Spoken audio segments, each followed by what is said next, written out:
정봉재 정치쇼 1부 순서 들어가겠습니다. 자, 청취자 여러분들 함께합니다. 샵 1035. 짧은 문자 50원, 긴 문자 100원. 시청률이 얼마나 청취율 얼마나 나왔냐고 묻는 분들이 많아요. 문자로 저한테. 10% 조금 안 나왔어요. 10% 두 자릿수 넘었어야 되는데 안타깝습니다. 10% 조금 안 나왔다는 것만 알아주세요. 그러면 1%나 9%나 도찐개찐. 자, 오늘의 주제는 도찐개찐입니다. 자, 김정민님 여긴 포항입니다. 밤새 여진 때문에 뜬 눈으로 지샜어요. 조그만 소리에도 놀라서 아무것도 못하겠네요. 제가 있는 곳이 진앙지 근처엔 흥해라 여진이 계속 쿵하고 납니다. 불안하네요. 포항시 흥해읍이군요. 진앙지에서 제일 가깝고 피해가 컸던 곳. 걱정이네요. 근데 이 근처에 지금 원전이 많아서. 이정현님 수능 연기 진짜 잘했네요. 여진 시간에 언어 영역 시간이었을 텐데 안 했으면 큰일 날 뻔. 집단 수능 논란 터질 뻔했네요. 잘하긴 했는데 또 한켠에선 신문 보도된 사진을 봤더니 학원에서 재수하고 있던 학생들이 참고서 다 버리고 이제 다시 안 온다.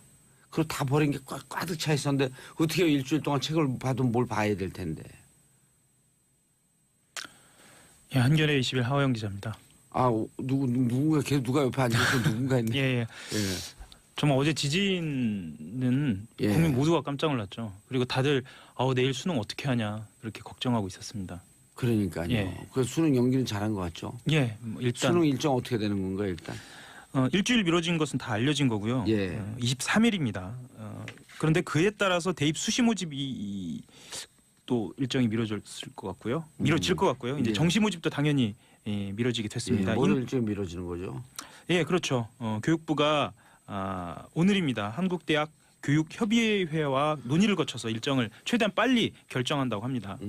그래야죠. 국민들 혼란 없도록. 예, 수시 모집 일정 같은 경우에도 수능 최저 학력 기준 충족 여부가 중요하거든요. 수시가요. 그래서 당연히 합격자 발표도 늦어지게 될 거고요. 예, 그리고 실기를 보는 분들, 실기를 보는 분들도 그 일정 또한 미뤄질 것 같고요. 다 미뤄집니다. 미뤄질 것 같습니다.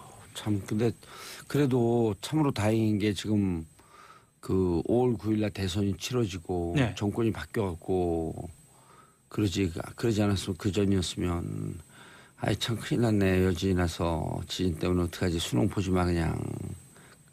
그렇게 최순실 씨가 그랬으면 박근혜 대통령께서 또 수능 없습니다.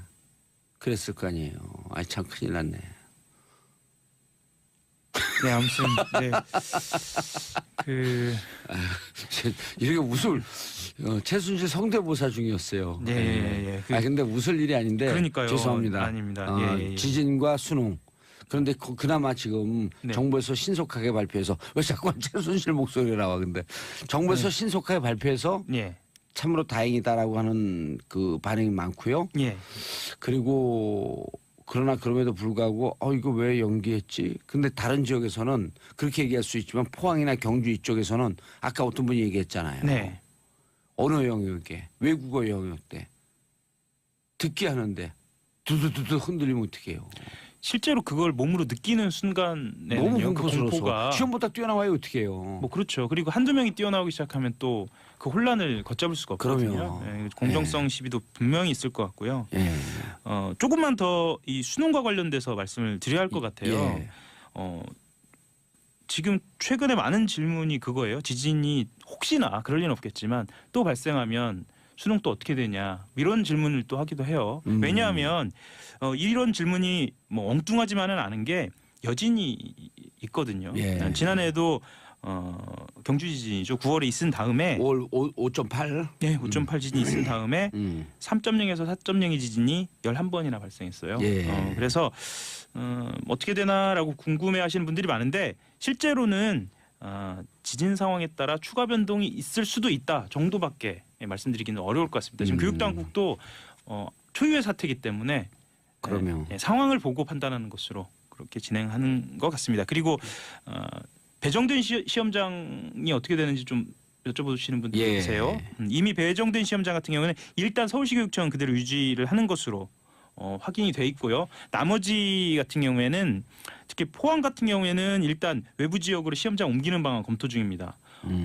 TV나 이렇게 영상을 통해서 보셨겠지만 균열이 간 시험장도 있고요. 예, 필로티 건물이 뭐예요? 필로티 건물 같은 경우에는 지금 온라인상에서 예. 그 굉장히 위험한 그러니까 약간의 균열이 아니고요. 기둥이 이렇게 조금 주저앉은 형태로 나온 사진이 지금 화제인데요. 이게 그 흔히 그 빌라나 이제 원룸에서 볼 수 있는 건데 1층에 벽 없이 기둥만 세워진. 그러니까 2000년대 초반에 주차 기준이 강화되면서 주차장을 만들려고 벽 없이 기둥만 세운 건물들. 예, 그래서 1층을 주차장으로 쓴 거죠. 그렇죠, 그렇죠. 예. 실제로 2015년도에는 내진 기준이 강화되면서 필로티 건물에도 충분히 내진 강화 설비를 해야 한다라고 했음에도 불구하고 2015년 12월 기준으로 했을 때 적용 기준이 10%가 안 됐어요. 그래서 전문가들은 어쨌거나 그 구조를 보강해야 하고 세제 혜택 등을 통해서 안전 대책을 세워야 한다. 뭐 이런 말들이 이제 나오고 있고요. 포항 상황은 지금 무척 불안해하는 것 같은데요. 예. 어쨌든 여진 때문에요. 다들 좀 불안해하고 있습니다. 알겠습니다. 자, 시진핑 특사 그 김정은 만나러 내일 북으로 간다. 예. 2년 만인데요. 중국 공산당 숭타오 대외 연락부장이 이 시진핑 국가 주석 특사로 방북합니다. 실제로 지난번 2015년에 방문한 류인산 상무위원보다는 한 급이 아래인데요. 이번에 중요한 것은 무엇이냐면 도널드 트럼프 미국 대통령의 방중에 이어서 그다음에 시 주석이 에이펙이죠. 정상회의 때 한국, 미국, 일본, 러시아 정상 모두 만난 뒤에 이루어진다는 점에서 북핵 문제도 비중 있게 논의될 것으로 그렇게 보이고 있습니다. 그리고 지금 중국 당대회 기간 포함해서요. 최근 60일 기간 동안에 도발이 없었어요. 그랬네요. 그리고 물밑 접촉도 미국 간에 북미 간에 이루어지고 있는 상황이어서 결과가 어떻게 될지 주목이 됩니다. 어제 그저께 제가 그 대외 관계 아주 전문가를 만났더니 상당히 이번에 들어와갖고 시진핑 그 트럼프가 북한 인권 문제에 대해서 세게 얘기를 했지만은 이번에 방일 방중 때 보여주면 그 상황을 보게 되면 북한과 뭔가 상당히 접근이 이루어진 것으로 느껴진다. 그렇죠. 그런 얘기들 많이 해요.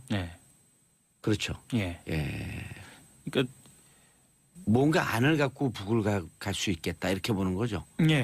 지금 그 다자 회담에서 이루어진 각자의 입장이 분명히 전달될 것으로 보고 있거든요.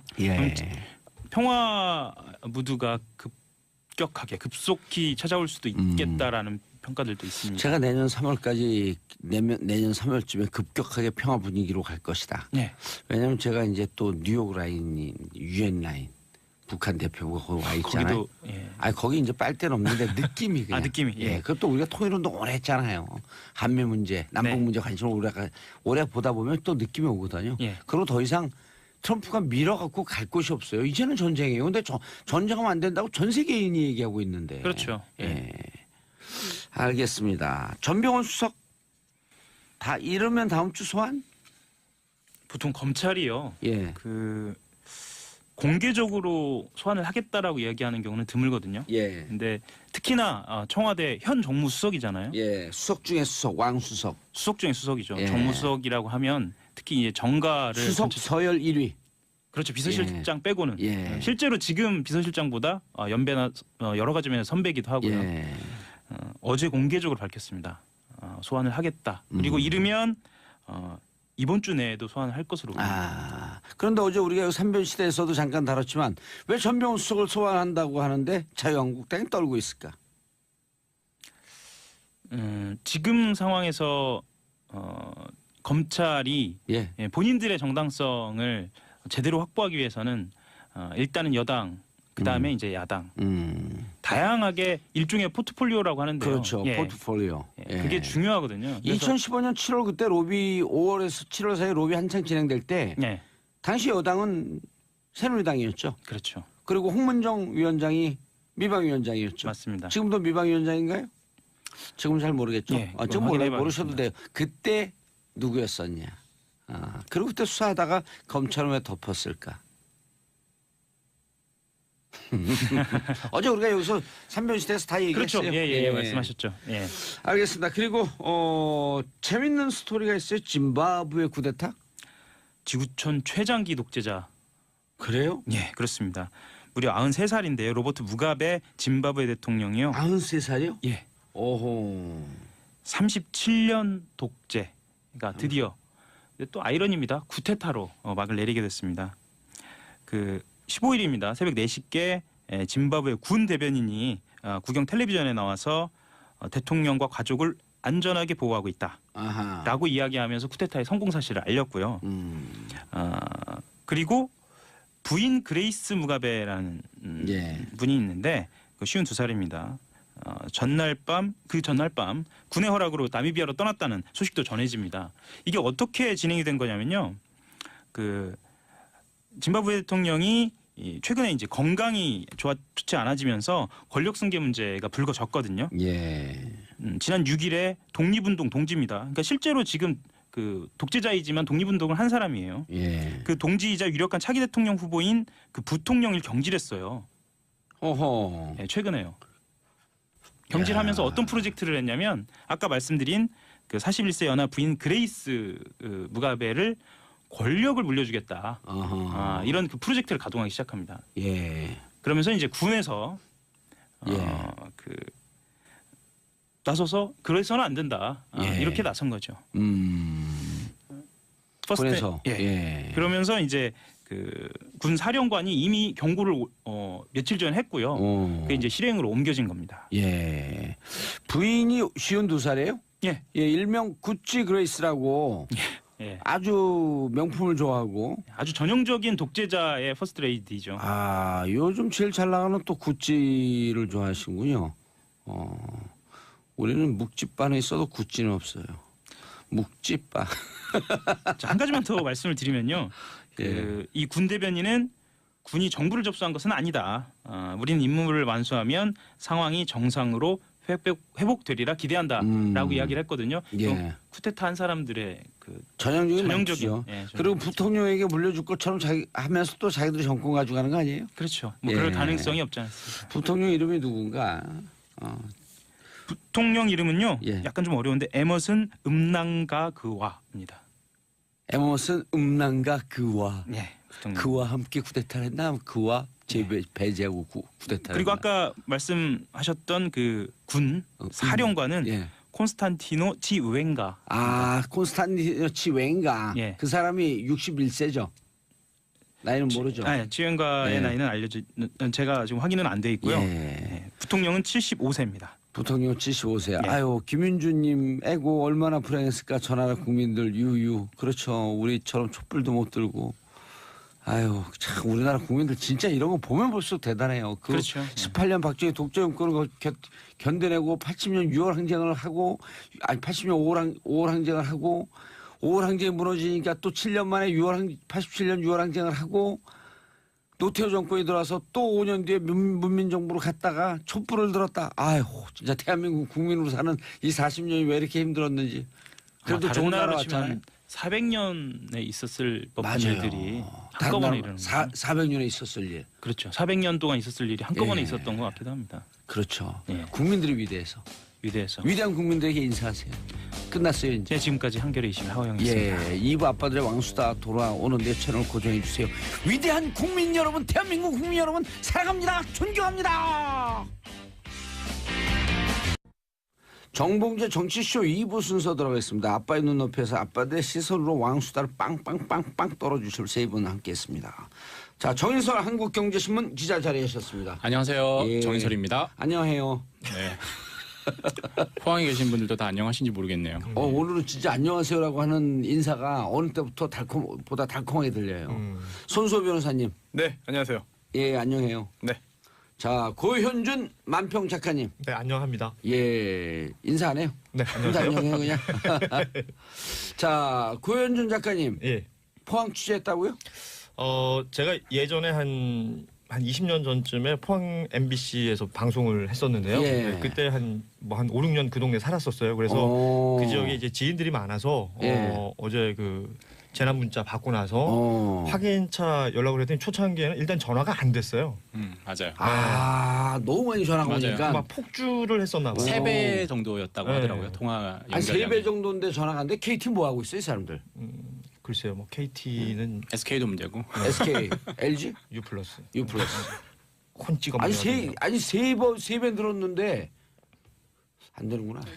기간이 얼마나 다른데 아, 2, 3분 사이에 그렇지. 짧은 시간에 막 몇십 폭주를 배가 하니까. 는 거죠. 근데 몇 그때 시간 집중적으로. 단위로 맞습니다. 그 전체 총량은 3배지만 네. 그 시간대는 360배쯤? 뭐 그럴 수도 있는 거고요. 어제 그리고 2시 29분인가 그랬죠. 일단 통화는 약 3배가 몰렸다고 그러고 그 카카오톡 메시지는 5배가 몰렸다고 그래서 제가 그래서 메시지를 보냈는데 왜 읽으면 그 숫자가 사라지잖아요. 그렇죠. 그게 사라지지가 않더라고요.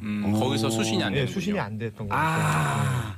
야, 이렇게도 긴박감이 있네. 그래서 한 몇 시간 후에 어렵게 통화가 됐는데 예. 일단은 저는 그 저희 어머니가 울산에 계시기 때문에 오호. 엄마한테 연락을 했죠. 엄마가 그랬더니 뭐야, 어머니? 어머니한테 전화를 예. 드렸더니 일단은 그 아파트 13층에 사시거든요. 오. 그러니까 어항에 있던 물고기들이 이제 밖으로 튀어나올 정도의 진동. 그래요? 그리고 그 위에 달리는 지금 장난 아니에요. 예, 전등이 5.6이면. 심하게 움직여서 이거 뭐지? 지진인가?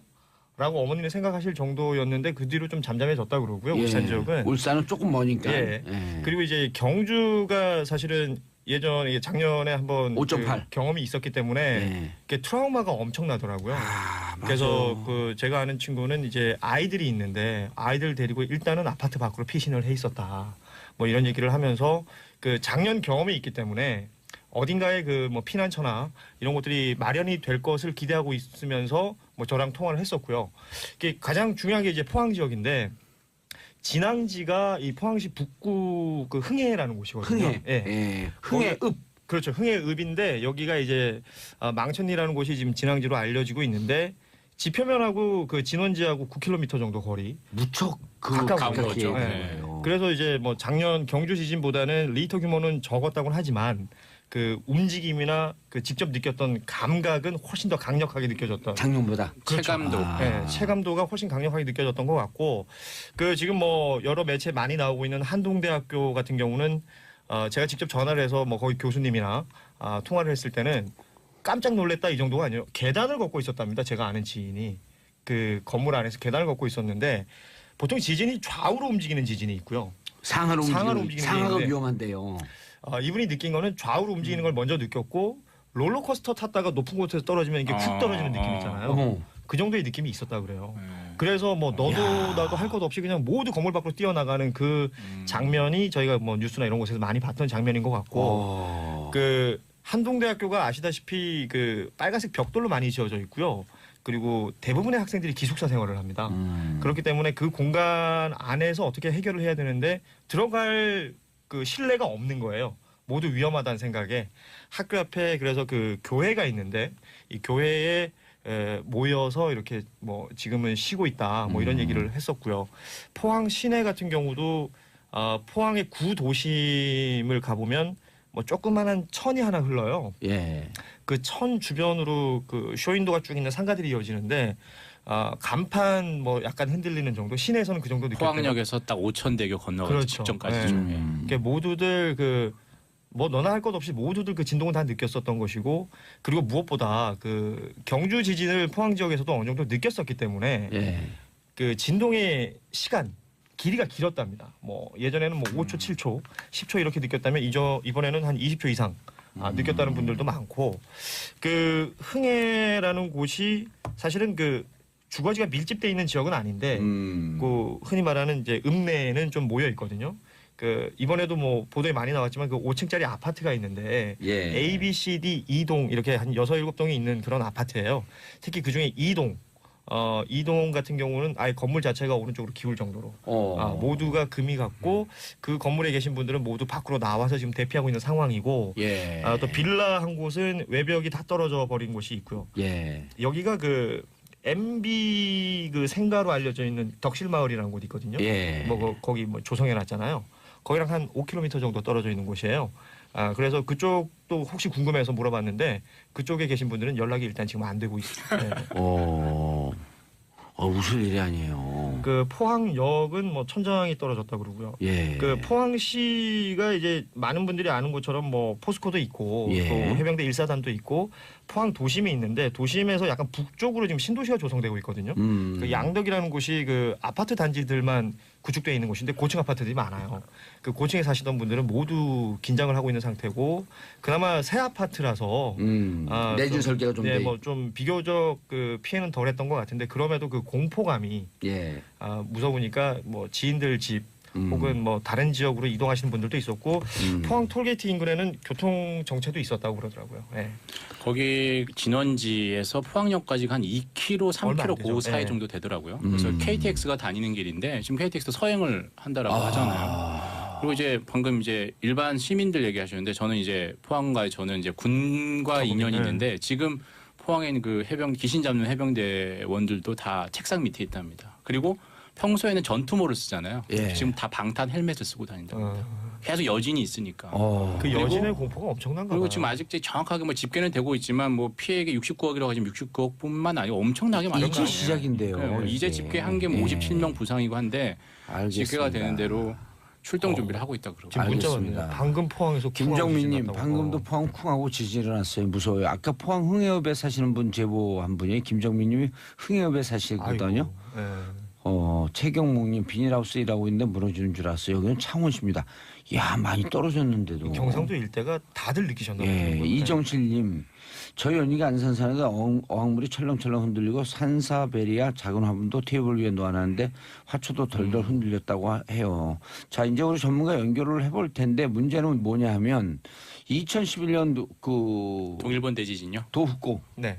대지진 그 후쿠시마 예. 그게 그것 때문에 지금 판을 흔들어 놓은 거 아닌가라고 하는 우려들을 많이 하거든요. 그때 워낙 그 셌으니까. 연장선이다 예. 이렇게 얘기는 하고 있죠. 그런 주장이 일부 있죠. 예. 예. 윤성효 부산대 지구과학 교육과 교수님 연결이 됐나요? 그럼 연결이 됐으면 연결이 됐다 그래야죠. 예? 예. 교수님. 예, 안녕하십니까? 예, 부산이시죠? 네네. 예, 저희는 서울 정봉주의 정치쇼 정봉주입니다. 네네, 반갑습니다. 예, 지금 세 분의 이 수다쟁이들하고 같이 있는데요. 아주 시끄러워 죽겠어요. 교수님. 예.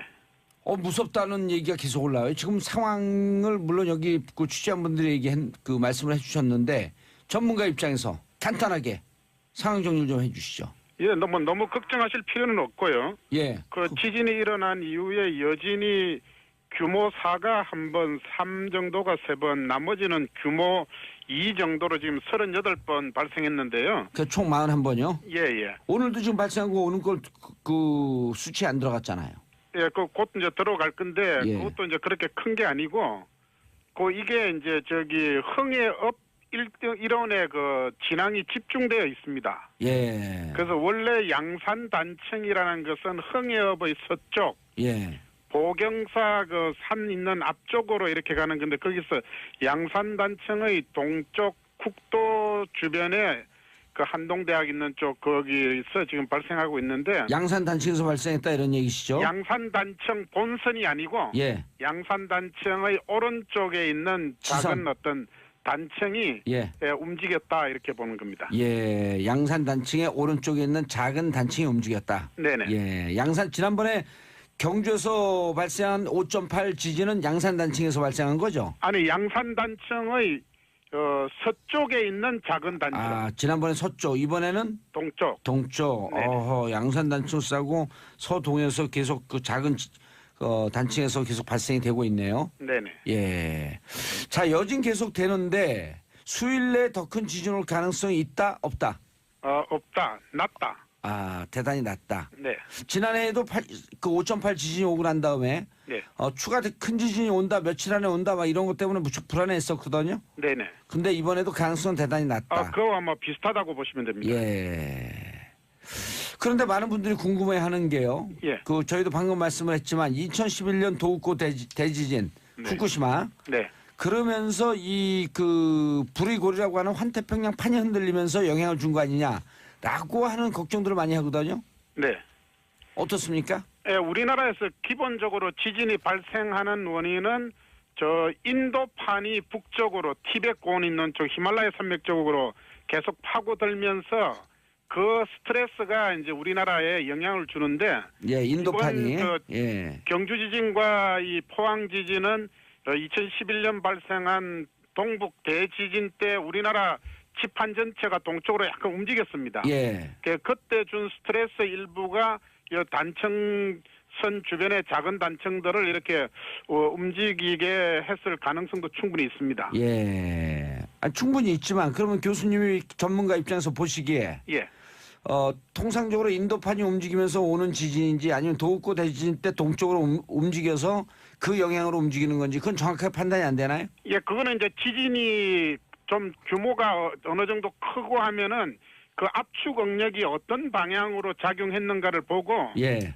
인도판의 힘이 작용했느냐, 그러면 동북 일본의 태평양판이 일본 열도에서 해구 쪽으로 침강하면서 오는 그 스트레스에 의해서 작용했는가 이런 것들을 분석을 할 수 있는데 예. 그 하나만 가지고 이야기하기가 어렵다. 아, 그렇죠. 뭐 지진이라고 하는 것이 그 원인이 워낙 다양하니까요. 네네네. 예. 그렇다고 한다면 일본판이 움직였을 때 일본판이 움직인 것이 주원인이냐 아니면 인도판이 움직인 것이 주원인이냐 했을 때 앞으로 이 지진이 더 많이 발생할 것인가 안 할 것인가라고 하는 것이 우리 그 국민들이나 그 지역 주민들은 가장 큰 우려거든요. 네. 어떻게 보고 계세요? 일본은 환태평양의 불의 고리, 예. 환태평양 지진대에 속해가지고 예. 지판 4개가 맞붙어 있는 경계에 위치하기 때문에 날마다 지진이 발생하는 지진 핀발 국가고 예. 우리나라는 거기서 떨어져 있는 판 내부에 있는 일본에 비해서 상대적으로 지진 발생 빈도가 낮은 국가거든요. 예. 지진이 전혀 발생 안 한다는 게 아니고. 낮은 국가다. 예, 그 확률적으로 하면은 1대 1500. 예. 일본에 1500개 지진이 발생하면 우리나라 하나 정도는 발생하는 그런 장소인데 예. 최근에 우리나라 동남단 양산단층 주변 지역이 그 동북대 지진 그 여파로 약간 상대적으로 불안정한 집안이 불안정한 상태에 와 있다고 보기 때문에 예. 작은 이런 규모 5 정도의 지진이 발생하는 것으로 이렇게 볼 수가 있습니다. 예. 근데 지난해 5.8 이번에 5.6 어쨌든 그 최근 10수년 사이에 네. 꽤 큰 규모의 지진이 두 번 그 1년 사이에 2번 잇따라 발생한 거거든요. 앞으로의 그 가능성, 위험성 어떻게 보십니까? 예. 작년 9월 12일 날 5.8의 지진이 발생했고 이제 어저께 5.4의 지진이 발생했는데 예. 그 5 규모의 지진은 그 양산단층 주변이나 우리나라 뭐 서해 지역도 마찬가지고 예. 거기서 언제든지 발생할 가능성은 있습니다. 음흠. 근데 그게 이제 언제쯤 발생할 것인가 이것은 예. 현재의 그 관측 그 시설 기반 이것으로 그걸 예측하는 것은 어려운 단계고요. 예. 다만 그 빠른 시간 안에 네. 다시 이런 정도의 규모의 지진이 다시 올 가능성은 대단히 낮다. 네네. 이렇게 보고 계신 거죠? 네네. 알겠습니다. 교수님 그 지진 계속 연구하셔갖고요. 우리 국민들이 좀 덜 불안할 수 있게끔 좀 예측도 해주시고 분석도 좀 잘해주시기 바라겠습니다. 네, 감사합니다. 예, 지금까지 윤성효 부산대 지구과학대 과학교육과 교수님과 말씀 나눠봤습니다. 감사합니다, 교수님. 감사합니다. 예. 잘들 들으셨죠? 네. 네. 예, 졸고 있는 분들, 졸았던 분들 손 들어보세요. 웃지 마시라니까요, 오늘. 웃으면. 어떤 분들은 예. 그 지금 온 이 5.4가 예. 그 전진이고 진짜 본진이 또 있을 수도 있지 않느냐 뭐 이런 그 우려를 하시는 분들도 있더라고요. 예. 아니, 왜냐하면 지진은 워낙 그 예측이 불가능하기 그렇죠. 때문에 일본도 지진 계속 나는 1500배 나는 나라임에도 불구하고 예측은 불가능하잖아요. 자, 정윤설 기자님, 제일 중요한 게 학생들 불안감. 다들 요즘에 뭐 다들 자기가 저주받은 학번이라고들 얘기를 하잖아요. 뭐 저도 저주받았다고 하지만 이번 고3 수험생들은 정말 역사적으로 하기 힘든 경험을 다 하는 것 같아요. 왜요? 작년에 촛불 들어서 예. 대통령 바꿨죠. 그리고 사상 유례 없는 일이죠. 예. 이번에 수능이 처음으로 연기되는 그 예. 학번이죠. 수능이 도입된 이후엔 처음이죠. 아니 학력고사도 연기됐던 건 시험지 도난 때문에 연기됐던 그렇죠. 적이 92년에 있어요. 99년생이죠, 지금 학생들이. 맞습니다. 근데 99년생. 그리고 내년에 정말 대학에 들어가면 18학번이 되거든요. 예. 그 정말 그 얘기를 하게 될 것 같아요. 예, 방송이니까 얘기를 못 하지만. 18학번. 그러니까 이게 뭐 어제 뭐 이정열 전 판사 딸 친구들끼리 한 그 카톡 대화 SNS 대화가 뭐 인터넷에서 화제가 됐었는데 딱 그 얘기예요. 우리는 대통령도 쫓아내고 수능도 연기시킨 역사적인 고딩이다. 이런 뭐 정말 자조적인데. 맞습니다. 되게 우픈 얘기죠 사실. 우픈 얘기인데 근데 어찌 보면 정말 역사상 가장 그 화목하고 행복한 민주주의가 꽃피는 시대의 대학생 시절을 보낼 수도 있는 학생들이죠. 거기까지 가는 과정이 힘드니까. 상당히 지난한 고단한 거죠. 거죠. 교과서 참고서 버렸다 다시 수거해야 되는 이런 그렇죠. 그나 참고서 경험하고. 버린 거 보고 전 또 학원 강사 출신 아니에요. 그렇죠. 아니 학원 이거 버릴 때 우리는 애들 막 하고 그럴 때 인생은 어떻게 될지 모르니 오늘의 행동을 경고망동에 하지 말고 조금만 더 참아라. 그럼 못 버리게 하거든요. 네. 그러다가 일주일, 2주일 있다가 시험 성적 잘못 나온 애들 바로 재수 준비하는 애들이 있어요. 그럼 선생님 그때 안 버린 게 정말 다행이에요. 근데 이거 막 버릴 때 부안해도 하면서 그거 막 또 좋다고 막 그 다시 재수하지 말라고 이제 물론 선생님들 입장도 있죠. 다시 학원에 오지 말라고. 근데 그 버려진 참고서 보다 가슴이 찢어지는 것 같더라고. 정말 수험생들의 생각을 해보면 제가 만약 그 입장이라면 정말 너무 화가 날 것 같아요. 너무 화가 나죠. 그리고 학부모들도 일주일 더 해야 돼? 라고 하면 정말 다들 한숨을 쉬었을 것 근데 같아요. 그 포항이나 경주 이쪽 지역은 시험을 보고 있는데 드드득 그러면 시험 볼 수가 없는 거 아니야. 다 튀어나오면 어떻게 할 거예요. 실제로 맞습니다. 오늘 9시 한 20분쯤에 3.6 여진이 정도 있었죠. 여진이 있었어요. 그래서 실제 만약에 수능이 진행이 됐었더라면 이건 어떻게 될지 모르는 거죠. 형평성 문제라든지 그 수험생들 심리적으로 한번 흔들리면 뭐 오전 시험 치다가 오후까지 이어지지 말란 법 없고. 예. 그러니까 아무튼 뭐 지금 전반적인 느낌은 수능 연기는 잘한 것이다라는 평가가 많더라고요. 아니 수험생이 딱 들어가면요 아주 쉽게 이렇게 예상하시면 돼요. 0.1mm 유리가 그 양쪽 끝에 걸려갖고 서 있는 거랑 똑같은 정도의 긴장 상태거든요. 조금만 턱 건드리면 깨져요. 이 긴장 상태라고 하는 게. 그냥 옆에서 감기 걸린 친구가 기침하거나 코를 풀어도 그 짜증 났고 시험 점수가 그렇죠. 10점씩 뚝뚝 떨어지잖아요. 거슬리죠 이게. 예. 이 역사적으로 유례 없는 일 때문에 예. 피해보는 분도 많은 것 같아요. 그 어제 책걸상을 다 뺐다가 또 다시 넣고 이런 그 학교에서 일하시는 예. 분들 뭐 이런 분들도 정말 이럴 때는 온 국민들이 진짜 수능 보는 학생들을 중심으로 사회가 좀 많이 배려하고 그렇죠. 신경 배려해야죠. 쓰고 수능 잘 보라고 격려도 좀 해주고. 또 시험지 유출도 예. 보안도 비상이 걸렸다고 하잖아요. 맞아요. 이미 85개 지구로 수능 갔는데. 시험지 다 갔는데 이걸 다시 수거할 수는 없어요. 그렇지 그곳에서 거길, 지금 예, 잘 그곳에서 보완을 해야 지키고 되는데. 경찰 4명이 돌아가면서 지키고 있다라고 합니다. 대부분. 사실 수능 연기를 하면서 처음에는 의견이 좀 갈린 것 같아요. 뭐 그냥 치르면 되지 왜 연기해서 문제를 키우냐라고 하는 분들도 계셨던 것 같은데 이제 연기 결정을 하는 그 과정이 또 오늘 조금씩 알려지고 있습니다. 사실 그 대통령 수석보좌관회의가 끝났죠. 그래서 그때는 연기 결정을 안 했습니다. 그런데 문재인 대통령이 책임 있는 사람이 내려가서 직접 봐라. 라고 해서 이제 김부겸 장관이 내려갔다고 하고요.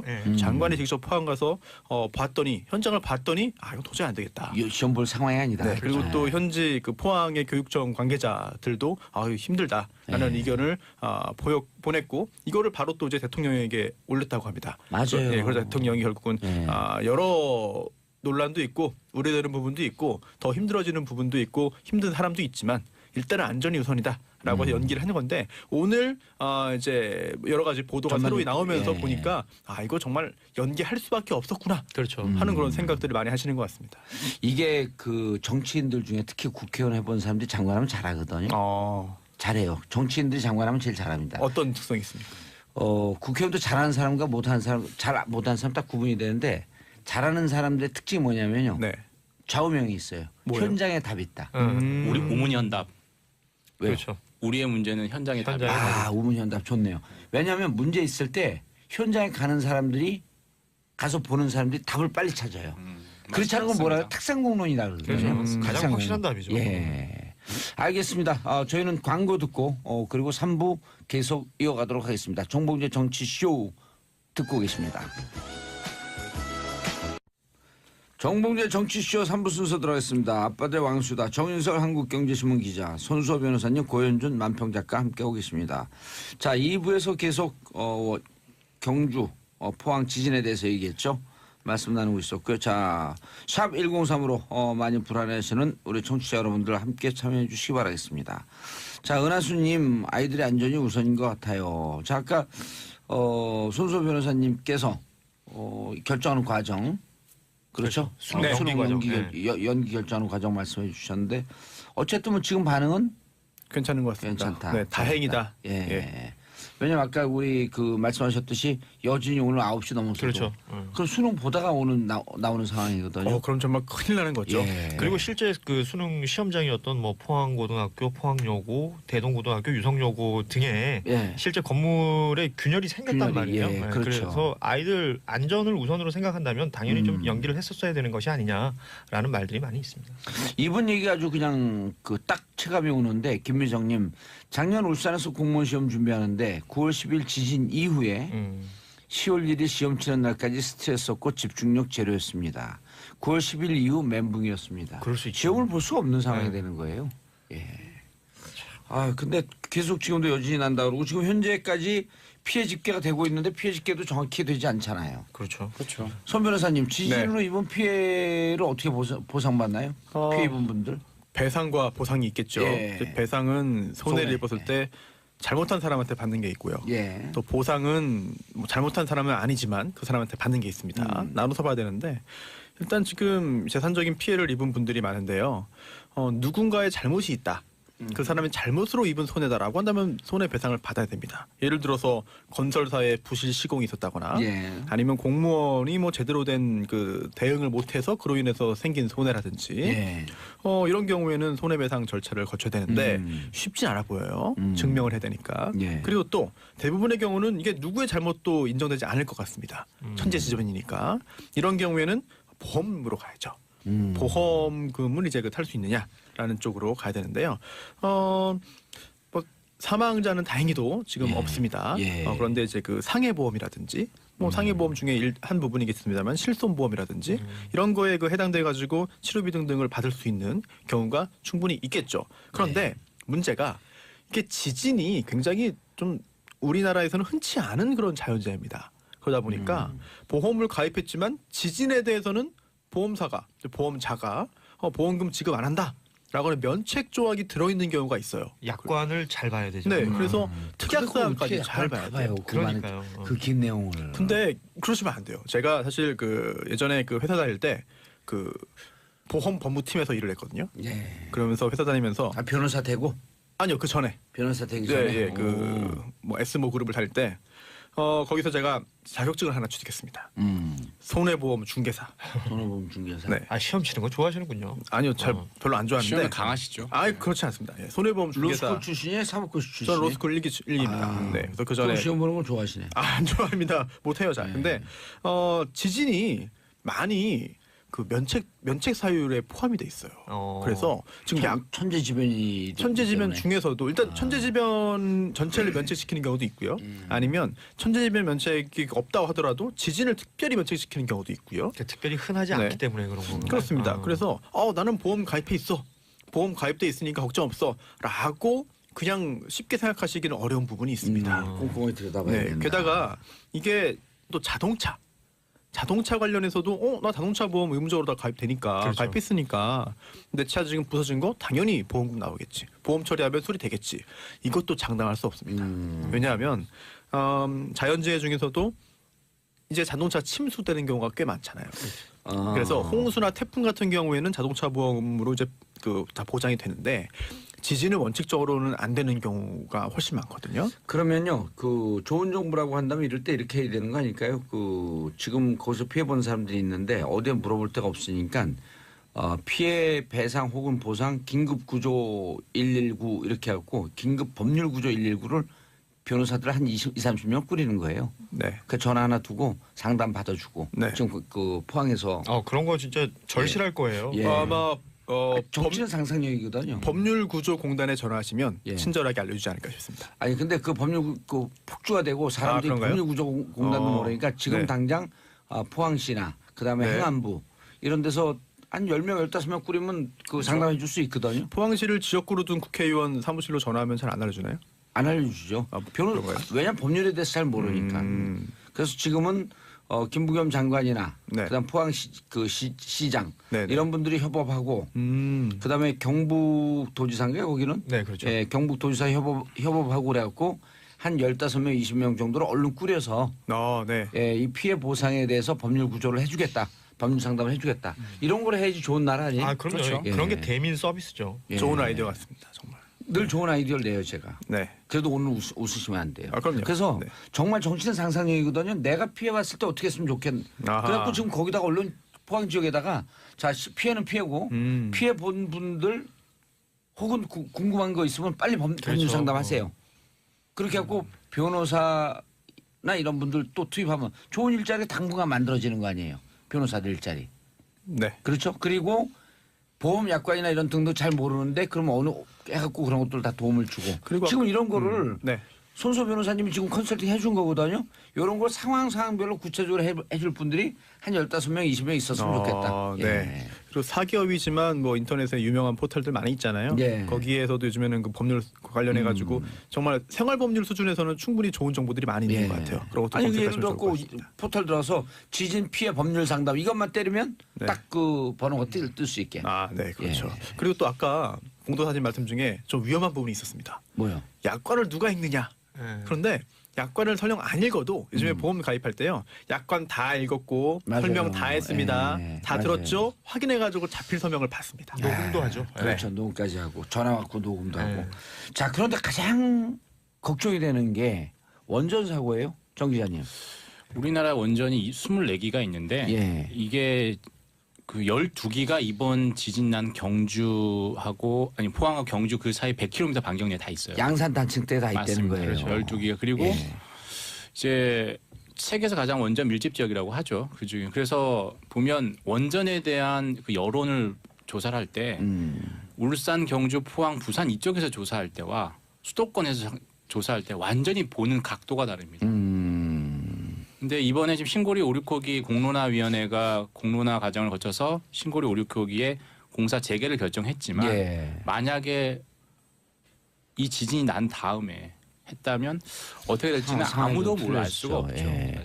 자 원전은 밀집 지역이고 더욱 중요한 거는 위험한 것은 인구 밀집도가 이렇게 원전이 많이 몰려 있는데 인구 밀집도가 세계 최고라는 거 아니에요? 그렇죠. 가장 인구가 많이 모여 있는 곳에 모여 있다. 그러니까 원전이면 중국 동해안 같은 경우 가도 뭐 열 몇 개씩 이렇게 있는 데들은 있어요. 근데 인구 밀집도가 우리보다 떨어지더라고. 근데 다만 이제 우리가 알고 있어야 되는 거는 다 이제 내진 설계가 돼 있고 네. 6.5에서 7.0까지 견딜 수 있게 돼 있고 그리고 일본이 이제 후쿠시마 원전 얘기를 많이 하는데 그건 지진 때문에 그런 게 아니라 쓰나미 때문에 그런 예. 거거든요. 그러니까 약간 지금과 상황이 좀 다른 상황이고 그다가 만약에 우리나라 7.0의 지진이 왔다 하더라도 원전이 가동은 중단되지 그게 결국에 후쿠시마 원전처럼 피해는 있지 않을 것이다라는 게 현재 원자력 업계에서 얘기를 하는 거죠. 근데 한 번도 우리가 경험해 보지 못했기 때문에 뭐 경험적으로 입증하지는 못한 거고요. 불안해요. 이론적으로 그렇습니다. 불안하긴 이론적으로 합니다. 그렇습니다. 울산, 경주, 포항 쪽에는 분위기가 이렇게 되면 원전 이제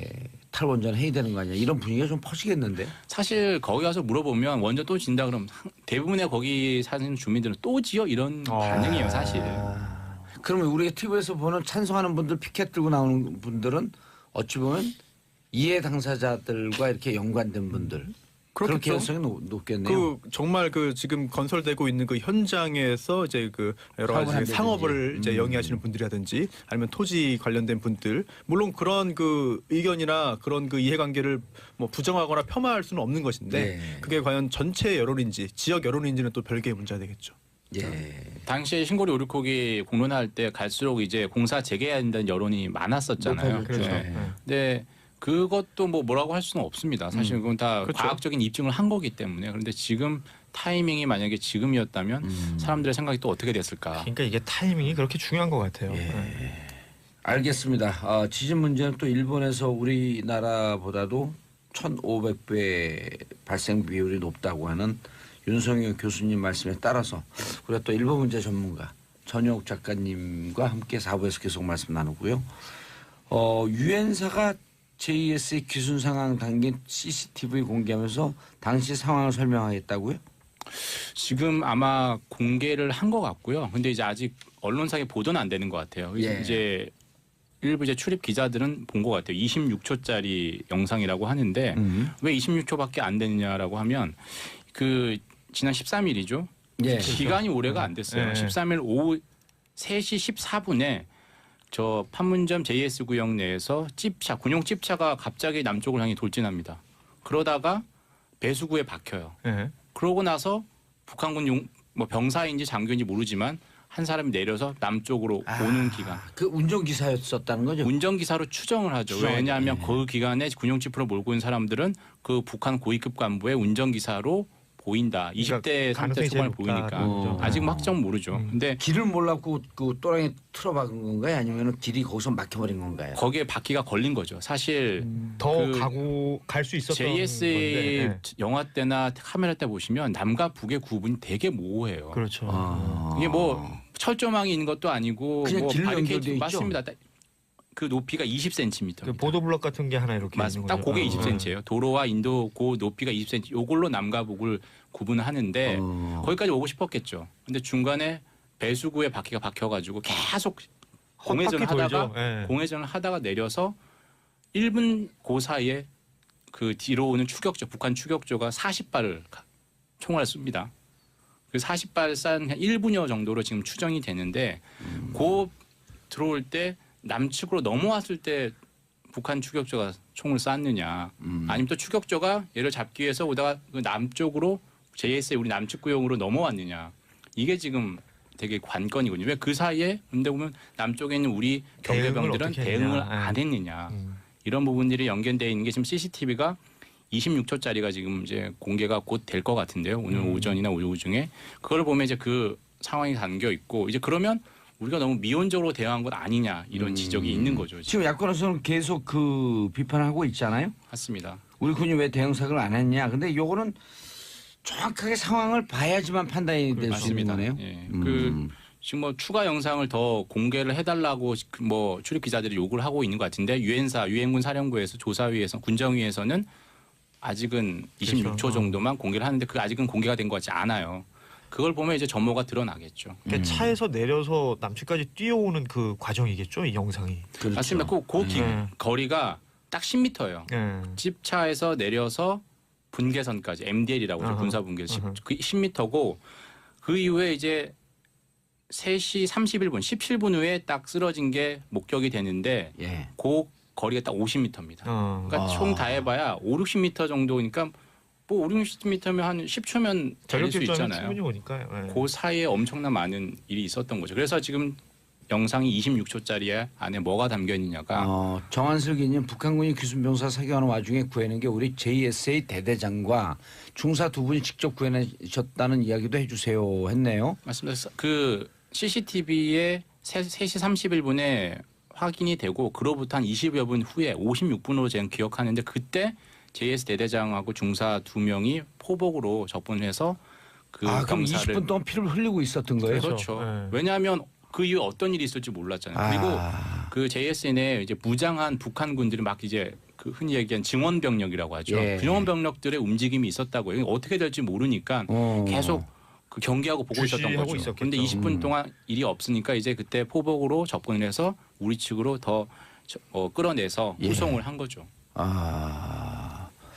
야, 그 20분 동안 피를 흘리고 총격을 받고 정말 그 목숨이 경각에 달렸을 순간이었네요. 그렇죠. 뭐 골든 타임이라는 얘기 많이 하잖아요. 그래서 예. 그 이국정 교수가 이제 수술하신 집도의가 얘기할 때도 피를 너무 많이 흘렸다. 그리고 지금 뭐 수술을 2차 수술까지 했다고 하는데 그럼에도 불구하고 아주 위중한 상태다. 이게 앞으로 어떻게 될지 모르겠지만 좀 그 경과가 좋아서 좀 깨어날 수 있었으면 좋겠다라는 바람을 가져봅니다. 최소 5곳에 총상을 입었고 그러니까요. 예, 어제 장기 2차 손상이 있었다는 거예요. 2차 수술에서만 1.5리터의 그 혈액이 대부분은 또 쏟았다는 거죠. 관통상이라 그러더라고요. 관통상이니까 이제 그 아시다시피 뭐 총을 저희도 맞아본 적은 없습니다만 이렇게 구멍 하나 뚫리는 게 아니잖아요. 그냥 그렇죠. 신체 전체가 예, 다 이렇게 날아가는 파괴가 되는 거예요. 거니까 아주 그 중상이라고 봐야 되겠죠. 예, 차연아님 이 이야기만 나오면 눈물이 나고 불쌍해요. 19살 먹은 그 병사라 그러죠. 네. 키는 크고 나이가 확인됐나요? 그렇게 추정된다고 기사들이 좀 나왔어요. 20대 뭐 20대라고 후보 얘기해요. 이렇게 예. 추정된다고 20대 하는데 근데 상승. 그 가난한 그 JSA 내에 있는 북한군이 다 병사 옷을 하고 있지만 병사가 아니에요 사실. 네. 대부분 이제 출신이 좋은 간부들이 일종의 위장을 위해서 이렇게 아, 병사처럼? 정사처럼 오. 활동하는 경우 많아요. 그래서 뭐 문제는 이 사람은 JS에서 경계병이 아니라 운전병으로 추정이 되니까 뭐 그 복장이 맞을 수는 있는데 그건 앞으로 확인을 해봐야겠죠. 박진수님 북한 병사 수술하면서 기생충이 많이 발견됐다고 하던데 그거 보고 나서 충격적이더라고요. 이건 무슨 얘기인가요? 뭐 이국정 교수가 수술하다가 27cm짜리 기생충이 나왔다는 거잖아요. 그 소장에서. 그러니까 이거는 사실 예전에 우리가 몇십 년 전에 우리 매일 그렇죠. 체병 검사할 때 간혹 나오던 건데 이게 그야말로 개발도상국에서 일어나는 일이어서 이국정 교수도 몇십 년간 수술하면서 이런 경우는 처음이다. 처음 봤다. 이 기생충 때문에 합병증이 있을 수 있다. 북의 그럴 수 어떤 있다는 뭐 거죠. 영양 상태라든지 건강 상태, 위생 상태. 위생 상태 예. 이런 것들을 뭐 볼 수 있는 거죠. 교전 수칙에 대해서 공동경비구에서 교전 수칙에 따르면 아까 이제 그 대응 사격을 왜 안 했냐? 교전 수칙이 지켰냐 지키지 않았냐 이게 문제가 되겠네요. 교전 수칙이 이제 유엔사 교전 수칙이 있고 우리군 교전 수칙이 있어요. 그런데 이제 여긴 JSA니까 유엔사 유엔사. 교전 수칙을 예. 지켜야 돼요. 유엔사 교전 수칙의 핵심은 그거예요. 확전 방지입니다. 네. 그러니까 이 JSA 구역을 안전하게 관리하는 데 중점을 두다 보니까 대응 사격보다는 이 분명한 이 위기 사건이 관리. 맞습니다. 예. 분명히 이 사건이 크게 될 거냐, 음. 최소 국지전을 갈 거냐, 안 갈 거면 좀 지켜보자 이런 쪽이고 우리 군의 교전 수칙은 지난번에 연평도 폭격이 예. 있었잖아요. 그때 이후로 좀 바뀌었어요. 음. 받은 만큼 주는 게 아니라 받은 것 이상으로 대응 사격하자. 적극 대응하는 거죠. 3-4배 이상으로 하자. 흔히 얘기하는 적극 비례성의 원칙보다 오히려 우리는 응전, 응진. 대응 예. 그런 쪽에 치중이 되는데 여기는 JS 구역이기 때문에 유엔사 작전 구역이고 2004년에 경비 업무는 우리 군으로 넘어왔어요. 네. 그런데 지휘 권한은 아직도 유엔사에. 유엔사에 있습니다. 예. 이 부분은 이제 어제 문재인 대통령이 좀 국민 눈높이에 맞게 그러니까 상식적인 교전 수칙도 바꿔야 되는 건 선까지는 아니냐. 좀 그러니까 바꿔야 되지 않느냐. 비조준 대응 사격, 음. 경고 사격은 해야 되는 거 아니었느냐 이런 얘기를 한 거죠. 네. 여기에 대해서 또 김종대 의원이 또 오늘 또 약간 좀 다른 취지의 이야기를 했습니다. 당시에 이제 북한군과의 거리가 짧게는 5m, 길게는 30m 정도인데 여기서 대응 사격이라고 한다면은 도대체 어떻게 쏘란 얘기냐? 그렇게 했을 경우에 분쟁이 훨씬 더 커지는 상황이 예상된다, 우려됐다. 그리고 또 당시에 북한군이 사격을 한 건 맞는데 그 사격의 목적이 뭐고 어떤 상황에서 사격을 했는지도 감안해야 되는 거 아니냐. 이게 우리 측의 남한 군 또는 이제 우리 군 또는 이제 그 우리 국민들을 상대로 해가지고 쏜 것이 아니라 이제 그 탈출하는 사람을 막기 위한 과정에서의 사격이기 때문에 이런 것도 종합적으로 고려해서 확전을 방지하기 위해서 당시에 그 현장 지휘관인 대대장이 굉장히 적합한 판단을 한 했을 것으로 것이다라는 본다. 그런 이야기를 김종대 의원이 했습니다. 또 군사문제 전문가고 청와대 군 관련 비서관 출신이고요. 네, 그렇죠. 그러니까 이런 거예요. 지금도 이 사건을 보면서 교전 수칙이 어땠고 현지 상황도 모르면서 왜 그 대응 사격을 하지 않았냐라고 비판하는 분들은 사실은 책상에 앉아 있는 사람이죠. 책상에 앉아 있을 뿐만 아니라 사실은 이 문제를 기화로 해서 정권을 공격하고 싶은 거죠. 그렇네요. 네, 왜 이렇게 속내가 따로 미운덕이냐? 있는. 그러면 왜 그냥 북한한테 대응 못하냐? 아무도 지금 당시 상황에 대해서 잘 모르거든요. 네. 가장 이상적이고 적합한 판단을 했을지 정말 대응 사격을 잘 못했을지 결과가 나오지도 않고 그런데 대응 사격을 하지 않았다라고 하는 그것도 어디서 봤냐면 일부 언론의 보도인데 그것이 제대로 된 보도인지 그렇지 않았는지 아직은 알 수가 없죠. 예. 자 손소 변호사님 네. 예 화제를 좀 돌려왔고요 공무원이 네. 상관 지시를 거부해도 불이익당하지 않는 법이 생긴다. 이거는 좀 인사혁신처가요. 국가공무원법 개정안을 이제 어제자로 예. 입법 예고했는데 예. 이렇게 돼 있습니다. 국가공무원법 57조예요. 공무원은 직무를 수행할 때 소속 상관의 직무상 명령에 복종하여야 한다. 예. 이게 복종의 의무가 57조에 규정되어 있는 것이죠. 그런데 이거를 바꾸겠다는 겁니다. 어떻게 바꾸냐? 상관의 명령이 위법할 경우에는요. 여기에 대해서 이의를 제기하거나 따르지 아니할 수 있다. 그리고 그로 인해서 어떠한 불이익도 인사상 불이익도 받지 아니한다라는 부분을 추가한다는 건데요.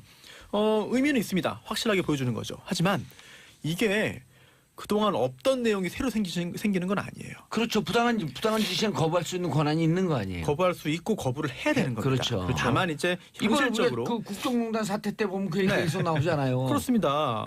이게 아니 시킨다고 해서 다 하냐? 뭐 설령 국가정보원 직원이라 하더라도 뭐 과거에는 이제 안기부 직원들, 중정 직원들도 예전에 그 재판 받으면서 이런 말 많이 했습니다. 아니 시키는데 어떻게 합니까? 정보기관 종사자의 특수성을 감안해 주십시오. 당신 같으면은 지시를 거부할 수 있습니까? 라는 말을 하고 항변했지만 전부 다 예외 없이 유죄 판결을 받았습니다. 다 형사처벌 받았거든요. 이거는 불법적인 부당한 법에 위반되는 명령은 사실 정당한 명령이 아니에요. 그렇기 때문에 그동안 지금 법이 개정되지 않는다 하더라도 그대로 이제 복종하면 안 되는 겁니다. 복종할 의무가 없는 거죠.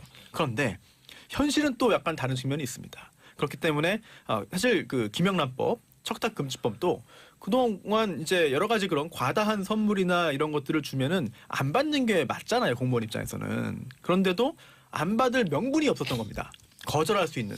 그런데 그런 명분을 제공했다는 데 있어서 김영란법, 척탁금지법의 효용이 있는 건데 그렇다면 이번에도 이거 보십시오. 국가공무원법에 57조에 새로 법 개정됐습니다. 그래서 저는 못 지킵니다. 지키지 마십시오. 라고 할 수 있는 그런 계기는 말해주는 의미가 충분히 있을 것 같습니다. 그런 명분과 계기를 마련해줘서 부당한 지시가 좀 사라지고 합리적인 근무 직장 문화를 좀 만들겠다. 그러면 좋겠죠. 상식만 지키면 돼요. 이게 그 상관이 불법 혹은 위법한 지시를 하는데 그걸 따라야 된다라고 그러니까 복종의 의무만 있고 예를 들어서 그걸 판단할 수 있는 그런 재량마저도 제한이 된다면 공무원이 아니죠 그건. 예. 정 기자님 간단하게 공무원들은 이런 법을 반길까요? 뭐 반긴 사람도 있고 반기지 않은 사람도 있을 것 같아요. 아니 그건 누구나 할 수 있는 거예요. 아니 공무원이 영혼이 있느냐 없느냐는 항상 논란이었는데 이건 대체로 저는 이렇게 반기지 않을까 생각해요. 왜냐하면 반기지 않을까? 반길 거라고 생각한다는 반길 거죠. 거라고? 예. 왜냐하면 이게 공무원 영혼 보호법이라고 저는 생각해요. 영혼보호법. 말 좋다. 공무원 영혼보호법. 자기들 본인 스스로 자조 섞인 표현으로 영혼이 없다라고 얘기하는데 그렇지. 우린 영혼을 지켜야 된다라고 필요성을 일깨워준 법이고 앞으로 이 정도는 될 것 같아요. 물론 이제 하위직 공무원들에게 이걸 강요한다는 건 말이 안 되지만 그래도 정책을 결정하고 지시를 따를 때 한번 고민은 더 해볼 것 같아요. 이게 나중에 사후에 역사적으로 어떻게 평가받을까 나의 이런 결정이 이런 정도 고민을 할 수 있게 만드는 거죠. 시쳇말로 위에서 부당한 지시에 대해서 개길 수 있는 권한을 강조하는 건데 자 지금 닉네임을 하나씩 붙여줘 보죠. 공무원 영혼 보호법. 손소 변호사님은요. 뭐라고 이름 짓겠어요? 거부 보장권. 거부 보장권. 좀 어려운지 알죠? 네, 죄송합니다. 그다음에 여기 이 아저씨 이름이 뭐더라? 저는 공무원 상식법이라고 생각이 들어요. 공무원 상식법. 좋네요. 자, 공무원 상식법, 공무원 영혼 보호법, 그리고 거부 보장권이라고 하는 닉네임이 나왔는데 어쨌든 공무원들이 부당한 지시에 대해서 거부하는 것은 곧 국민의 이익에 복종하는 것입니다. 맞죠, 그거는? 맞습니다. 국민 이익 복종법. 좋네요. 저는 광고 듣고 사부 전용 작가님 모시고 돌아오겠습니다. 인사하세요. 감사합니다. 정봉재 정치쇼 4부 순서 들어가겠습니다. 자, 매주 수요일날 찾아뵙던 전역 작가님 목요일로 자리를 옮겼습니다. 대이동. 저희가 좀 무게가 나가니까 대이동이 되는군요.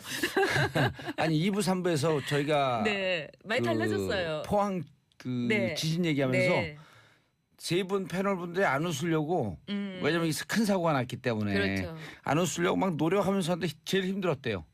우리 방송 와서 좀 웃어야 되는데. 근데 이제 우리도 이제 지진하고 완전히 관련이 없다. 그래서 거기에 대해서 굉장히 심각하게 받아들일 것이 아니라 제가 보기엔 이것도 이제 우리에게 충분히 일어날 수 있는 일이다. 이렇게 받아들여야 될 것 같아요. 그러니까 우리의 한 삶이 된 것 같아요 이제. 그러니까 한반도가 그동안은 지진 안전지대에서 이제는 지진이 걱정되는 그런 곳으로 된 거죠. 자주 있잖아요.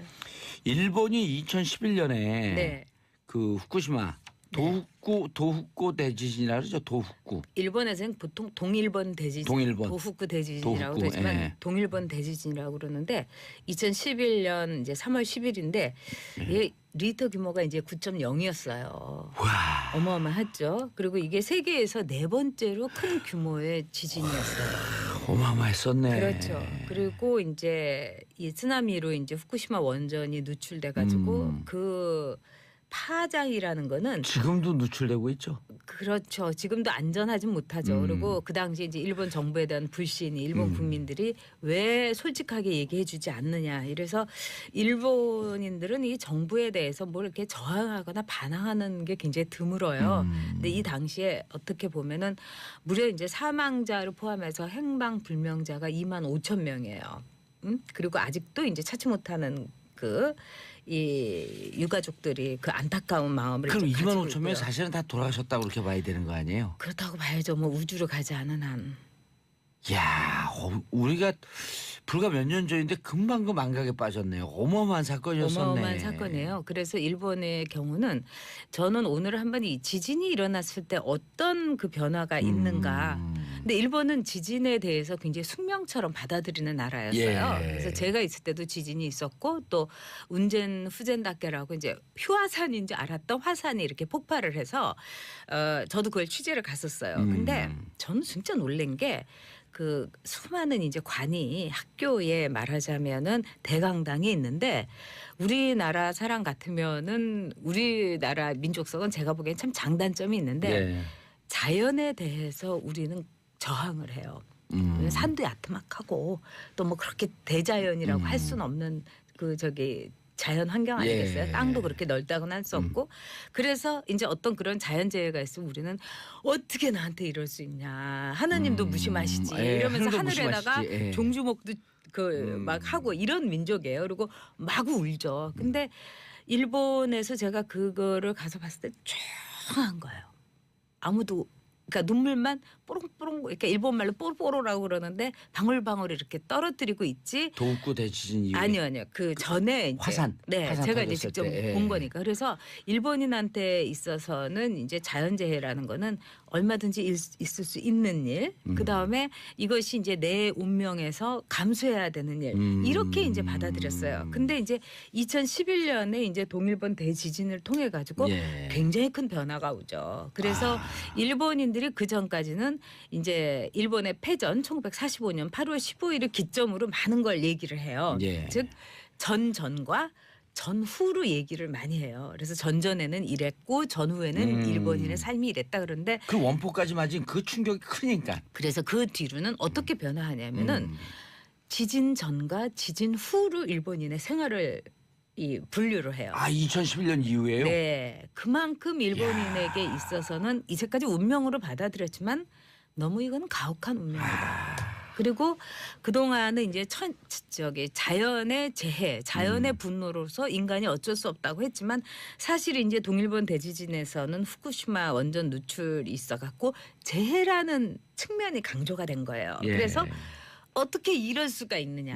아무리 그렇지만 이건 우리가 감내하기가 힘들다. 그래서 그 당시에 이제 일본이 이제 그 후쿠시마의 누출을 기점으로 한 2011년 동일본 대지진에서 지진 전과 지진 후에 굉장히 큰 변화가 일어나요. 예. 이제 첫째 변화는 뭐냐면은 우리가 이렇게 큰 재해를 이렇게 겪고 그러면 일본인이 굉장히 질서 있고 더 똘똘 뭉친다 이런 얘기를 많이 들어보셨을 그렇죠. 거예요. 예. 근데 2011년 3월 11일을 기점으로 해갖고 어떤 일이 일어나면은 일본인들이 굉장한 비관주의에 빠져요. 그래서 이혼이 많이 늘었어요. 이혼요? 네.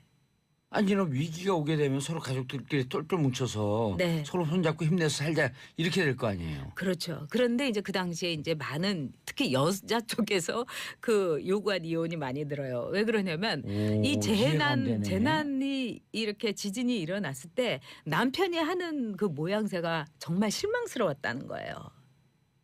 그러니까 자기만 어떻게 살려고 막 간다든지 가족들 버려두고 그러니까 그게 인간의 어떻게 보면은 당연한 모습이기도 하고 남자라고 해가지고 늘 강인해야 된다는 것도 자연재해 앞에서 인간이 얼마나 무서웠겠어요. 그러나 가족들을 내버려 두고 저 혼자 살겠다고 하는 그 가장의 모습에서 엄청나게 실망을 하는 경우도 있고 그 다음에 이제 그 핏줄이라는 게 참 일본에서는 우리하고는 좀 다른데 자기 어머니만 그 보호하는 남편이라든가 이 마누라는 팽개치고 그리고 때로는 또 자식만 보호하는 남편이라든가 이런 걸 통해서 일본 여성들이 묘하네. 참 저기 저 사람하고 이 결혼이라는 게 보험처럼 힘들 때 같이 이렇게 돌봐주는 건데 내가 저 사람하고 노후를 어떻게 같이 하겠는가. 예. 내가 아마 치매라도 걸리면 당장 버릴 거다. 실제로 그런 경우도 많고요. 일본에. 그래서 이혼이 늘었어요. 참 가슴 아픈 이혼이죠. 가슴 아픈 네. 얘기네요. 또 이 두 번째로는 직장을 그만두는 사람도 늘었어요. 그러니까 이게 언제 어떻게 될지 모르는데 예. 이렇게 저축을 하고 꾸역꾸역 출근하고 퇴근하고 무척 성실하게 오랫동안 끈질기게 하잖아요. 그게 또 일본 일본인의 사람들이. 어떻게 보면은 이 이쇼게메이 즉 목숨 걸고 일한다. 그다음에 이제 요즘은 희미해졌다고 하지만 모노츠크리라고 해갖고 일본 제품을 우리가 사면서 느끼는 게 고장도 안 나고 뭐 딱 떨어진다. 온 정성을 다해서 만든다 예. 이러는데 이 모노츠크리라는 건 그만큼 이쇼게메이 정신과 괴를 같이 하면서 열심히 일하는 정신이었죠. 근데 가만히 보니까 내일 어떻게 될지 모르는데 내가 이렇게 인생이 열심히 무사한데. 그렇죠. 물건 만들고 목숨 걸고 일할 필요가 있겠는가. 그래서 자영업을 하던 분들도 가게를 닫는다든지 뭐 아주 그 양조장을 그냥 열심히 했던 분들이 아, 나 더 이상 뭘 못 만들겠다고 하면서 닫는다든지 이게 이제 그 동북지방뿐 아니라 예. 일본 전역으로 그 뭐랄까 세기말적인 그 느낌이라고 할까 뭐 해봤자 소용없어 내일 어떻게 될지 모르는데 그리고 이것이 일본말로 쇼가나이 예. 내 힘으로 뭘 어떻게 할 수 있는 게 아니지 않느냐 그 거대한 대자연 앞에서 그래서 뭐 회사 그만둔다는 말도 많이 나왔고 이 가게 닫는 이런 현상이 굉장히 많았어요. 또 그리고 내 인생을 어떻게 될지 모르니까 즐기자. 그렇죠. 그래서 이 보험을 해약한다든지 저금을 또막 이제 일본 사람들은 사실은 이율이 자체가 없어요. 그런데도 은행에다가 저금하고 막 이런 거를 싹 어느 날 저금을 예금을 그러니까 적금을 해약하고 여행 예금을 가자. 찾는 거죠. 그렇죠. 그리고 이제 부부가 우리 다 소용없으니까 가게 문 닫고 우리 저기 정치 없이 여행을 갑시다. 이런 이제 있었고요. 그 다음에 이민도 많이 늘었어요. 그러겠네요. 네. 지겨워. 좀그 지진 없는 나라 가서 좀 살았으면 그렇죠. 좋겠다. 일본은 이 지진이라는 거를 운명처럼 동거를 해야 되는 나라 아니겠습니까? 그렇기 때문에 우리 좀 안전한 나라로 가자 그래서 치안이 좀 안전하고 의료가 괜찮은 뭐 말레이시아 이민이 늘었다든가 오. 그 여러 가지로 이제 사회적인 이런 변화가 사생활에도 있었어요. 그리고 이제 정치적으로도 있었죠.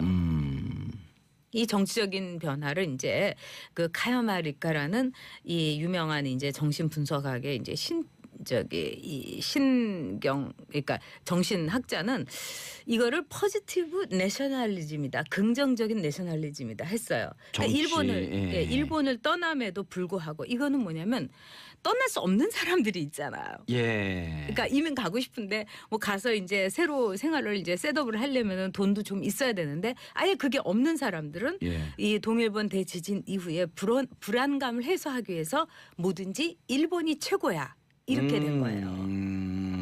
그래서 포지티브 내셔널리즘. 그렇죠. 그래서 굉장히 그 보수화가 아주 급속하게 2011년 맞아요. 이후에 일본에서 예. 이 진행이 되는 거예요. 그런 토양 위에서 아베가 다시 집권하는 상황이 온 거고. 그리고 이해가 불안하니까 되네. 그래도 그냥 지금 이대로가 좋아. 그다음에 이 스트롱맨과 같은 강력한 리더십을 원하게 된 거죠. 아베는 바로 그런 것을 통해 가지고 신나게 지금 일본 정치를 개헌도 하고 평화법 구조도 개헌을 하고 이런 식으로 가는 거예요. 그러니까 아베는 진짜 하늘이 도왔다는 말이 틀리지가 않은 거예요. 이런 결정적인 정치적 심경의 변화에서부터 정말 스트롱맨, 네. 강력한 지도자. 네. 이제 전쟁이고 뭐고 이런 거 따지지 말고 오로지 우리 일본을 위해서 강력한 지도자가 필요하다. 그렇죠. 그래서 일본의 그 이후에 어떤 일이 있냐면은 일본의 텔레비전에서 외국인들이 굉장히 많이 나와요.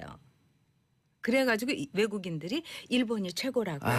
일본이 이렇게 살기 좋고 치안 좋고 일본 사람들이 다정하고 이러면서 일본이 최고야 시리즈가 나오는 거예요.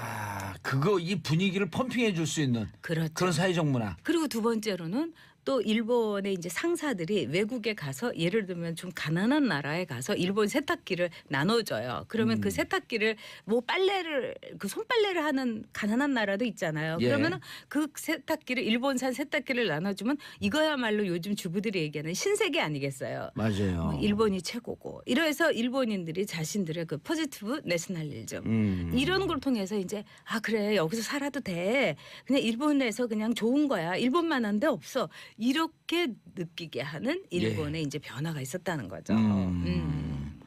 이혼이 늘어났다. 직장을 만드는 사람이 많았다. 이민도 늘어났다. 그리고 정치적 변화. 그렇죠. 파서티브 내셔널리즘. 네. 극보수화돼가는 경향이죠. 적금도 해약하고 예. 보험도 이제 보험에 들어봤자 소용이 없는 거죠. 이런 이제 그러니까요. 급격한 변화가 있었어요. 저거랑 좀 비슷하네요. 그 1차 세계대전 이후에 전범국으로 해갖고 온 어마어마한 배상을 그 네. 국제사회에 그 배상을 부담해야 되니까 네. 독일 경제가 개판이 됐잖아요. 그렇죠. 경제를 살리겠다. 우리가 왜 이런 그 배상을 보상금을 내야 되냐. 네. 난 우리 국민을 살리겠다 하면서 국가 사회주의적 기치를 내세운 히틀러가 나왔던 그렇죠. 그때 상황하고 아주 그 묘하게 겹쳐지는 그러네요. 상황인 거죠. 물론 그때하고 약간의 다르고 이제 예. 독일 국민과 일본 국민이 다르기도 하지만은 굉장히 또 비슷한 게 독일과 그러네요. 일본 국민이에요. 그러니까 외국에 갔을 때 일본 사람들이 제일 편안하게 생각하는 나라가 독일이에요. 영국이 아니고요? 아니에요. 영국의 시스템을 많이 들여왔죠. 예. 그렇지만은 이 독일에 가면은 일본 사람들이 안전하고 깨끗하고 모두 질서를 지키고 이래서 독일을 제일 편안해요. 그리고 2차 세계대전 물건은 프랑스 가서 2차 사고. 세계대전 때 또 동지국가 아니에요. 2차 세계대전 같이 일으킨. 그렇죠. 네. 아니 도호쿠 대지진 이후에 일본 사람들이 이민 간 비율 1위가 네. 영국이란 얘기를 듣고 네. 같은 섬나라고 네. 한때 이렇게 팽창주의적 민족주의가 있었고 그리고 오른쪽으로 운전하고 네, 그런 것도 오른쪽으로 있고 운전하고 또 왼쪽으로 이제 운전하고. 영국의 시스템을 일본에 들여와서 예를 들면 신분 사회 같은 거 아직도 왕실이 있는 나라가 그러네요. 선진국 똑같네. 중에 이 영국하고 일본인데 또 그 영향력이 있잖아요. 다른 나라는 왕실이 그냥 세금으로 키우는 스타예요. 아이돌. 응? 그렇지만은 일본의 이른바 그들이 말하는 천황자라든가 또 영국의 여왕이 지금 90 넘어서도 온 국민에게 영향력을 끼치고 있잖아요. 존경도 받고. 영연방의 또 수장이기도 하고요. 예. 비슷하죠. 저는 영연방 그래갖고 네. 호주 이런 데 나라 정치가 어떻게 됐나 궁금하고 봤더니 호주, 네. 뉴질랜드, 네. 캐나다 네. 이게 영연방 국가더라고요. 참 저기 묘하지 않아요? 캐나다는 사실 미국의 이웃이고 미국의 경제권에 편입돼 있는 게 굉장히 예. 많아요. 그럼에도 불구하고 모든 정치적 결정의 최종 정점이 네. 영국 여왕이더라고요. 그렇죠. 물론 그것이 뭐 요식적인 상징, 행위이긴 예. 하지만 그럼에도 불구하고 상징으로서 살아있다는 것도 대단한 거죠. 알겠습니다. 네. 자, 샵 1035 청취자분들과 함께하는 소통의 방송 9752님 전 작가님 잘 듣고 있어요. 피부에 와닿고 현실적인 해설과 점잖은 언행 참 좋아요. 방송 시간이 오늘로 미뤄졌다고 해서 어제 아셨는데 반갑습니다.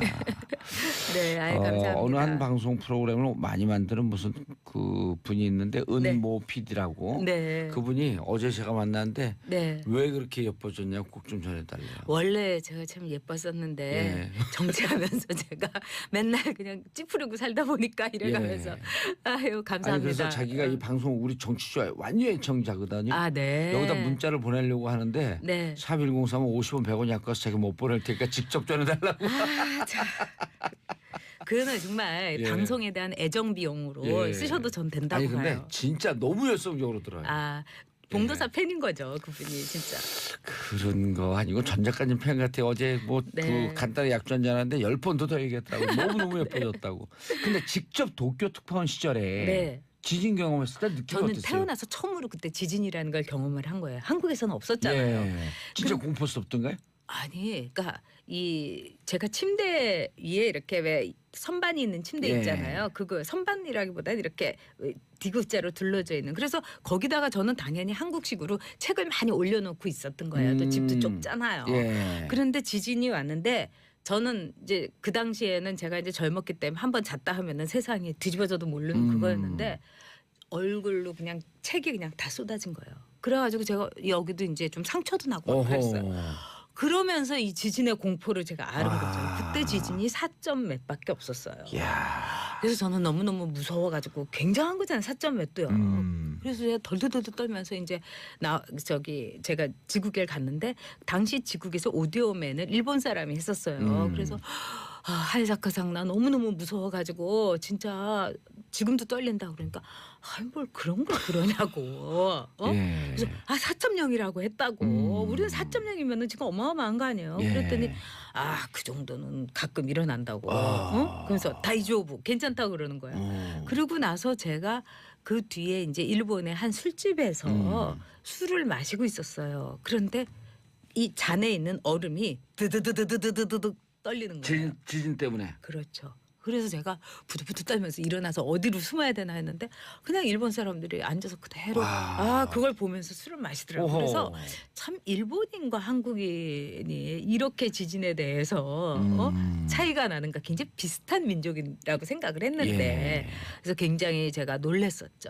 지금 우리 댓글 올라오는 거 보면요. 네. 정말 그 포항 지진 지난해 경주 지진에 대해서 그 지역에 사는 분들 무척 공포스러워하거든요. 그렇죠. 아까 일본이 한 4가지 정도로 그 도쿄 대지진 이후에 네. 삶이 그러니까 약간 어찌 보면 염세주의적이기도 하지만 어찌 네. 보면 개인의 삶을 좀 즐겨야 되겠다는 쪽, 사회를 보면 또 강력한 리더십을 원하는 이런 쪽으로 좀 바뀌는데 네. 우리도 이 지진이 이제 생활의 한 부분으로 들어왔잖아요. 그렇죠. 우리들도 좀 안전지대가 바뀔까요? 아니죠.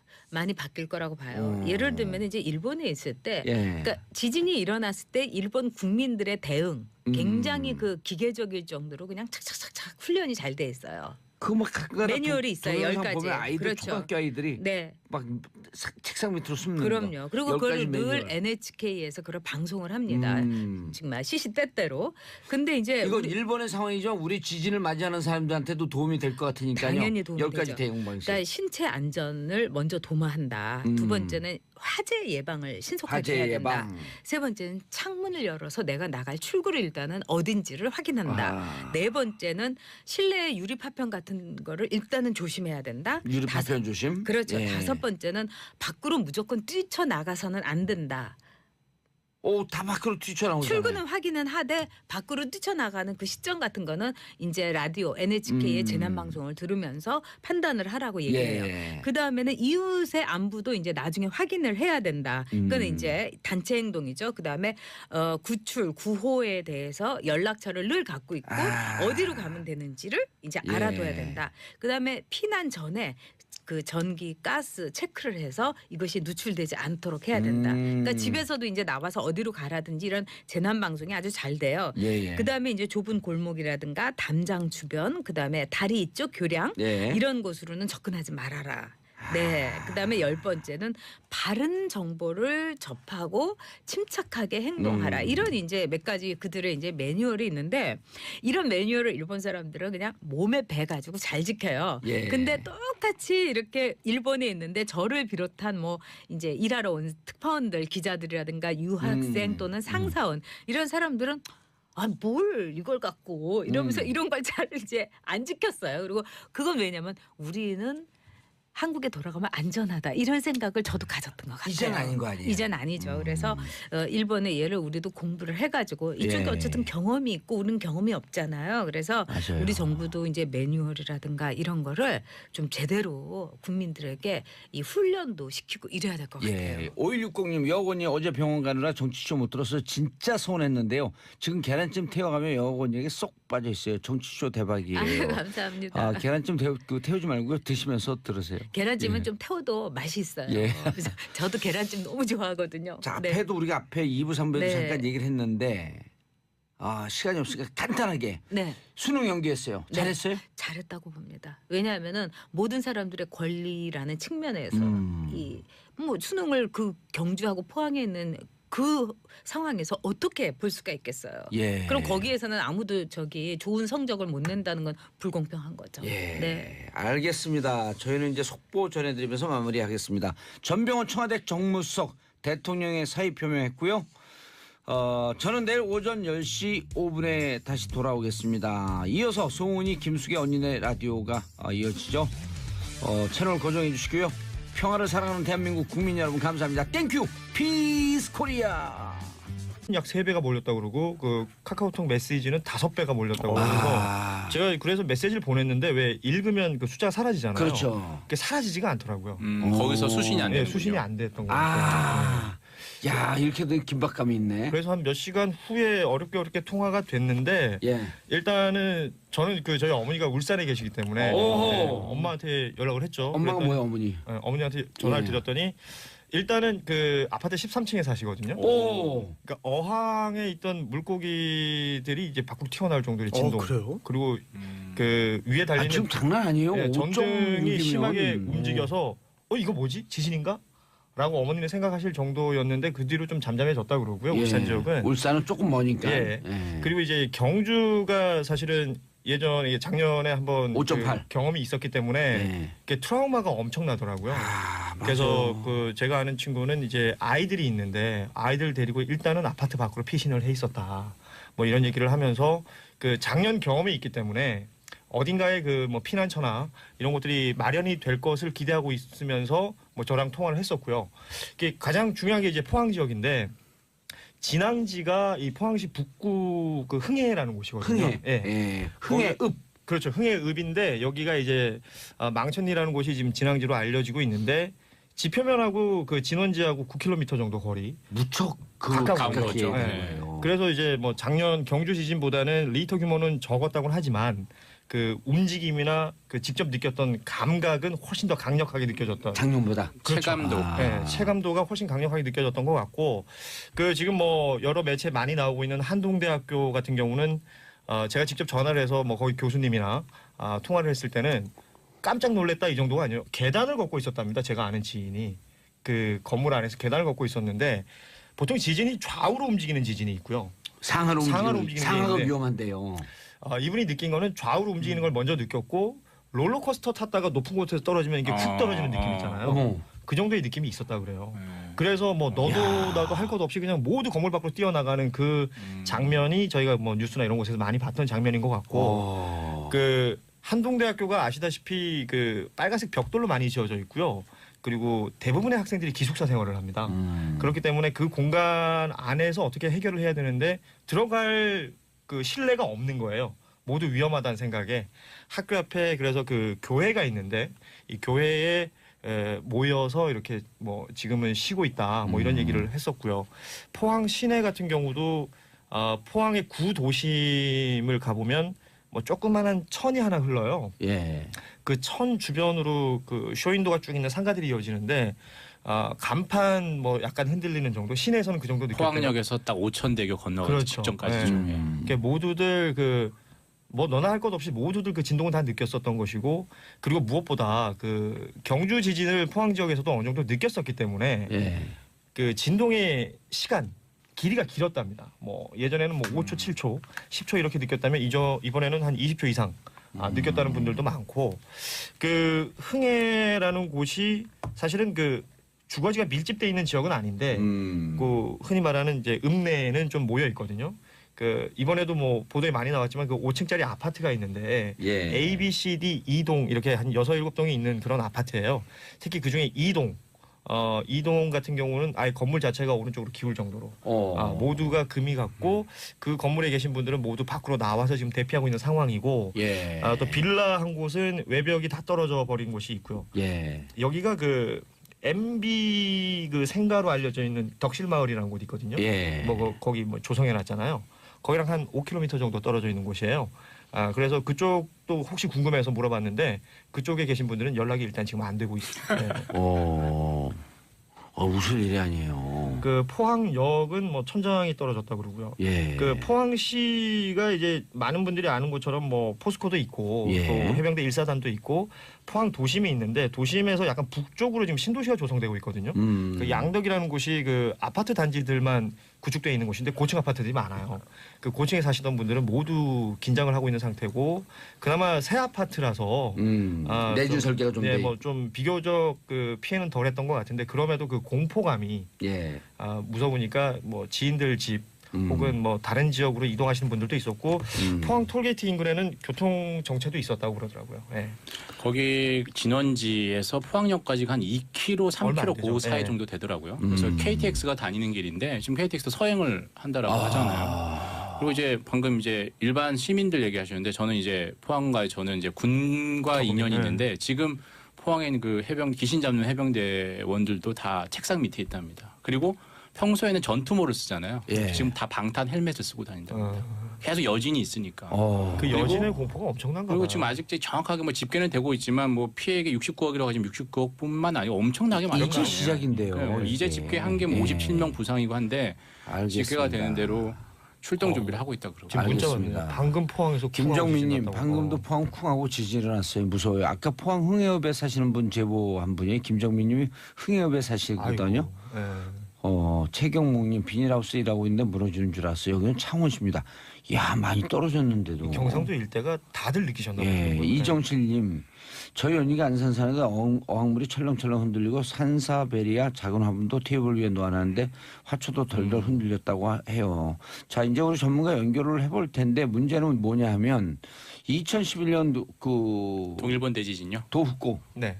대지진 그 후쿠시마 예. 그게 그것 때문에 지금 판을 흔들어 놓은 거 아닌가라고 하는 우려들을 많이 하거든요. 그때 워낙 그 셌으니까. 연장선이다 예. 이렇게 얘기는 하고 있죠. 그런 주장이 일부 있죠. 예. 예. 윤성효 부산대 지구과학 교육과 교수님 연결이 됐나요?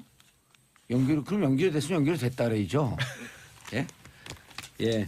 교수님, 예, 안녕하십니까? 예, 부산이시죠? 네네. 예, 저희는 서울 정봉주의 정치쇼 정봉주입니다. 네네, 반갑습니다. 예, 지금 세 분의 이 수다쟁이들하고 같이 있는데요. 아주 시끄러워 죽겠어요.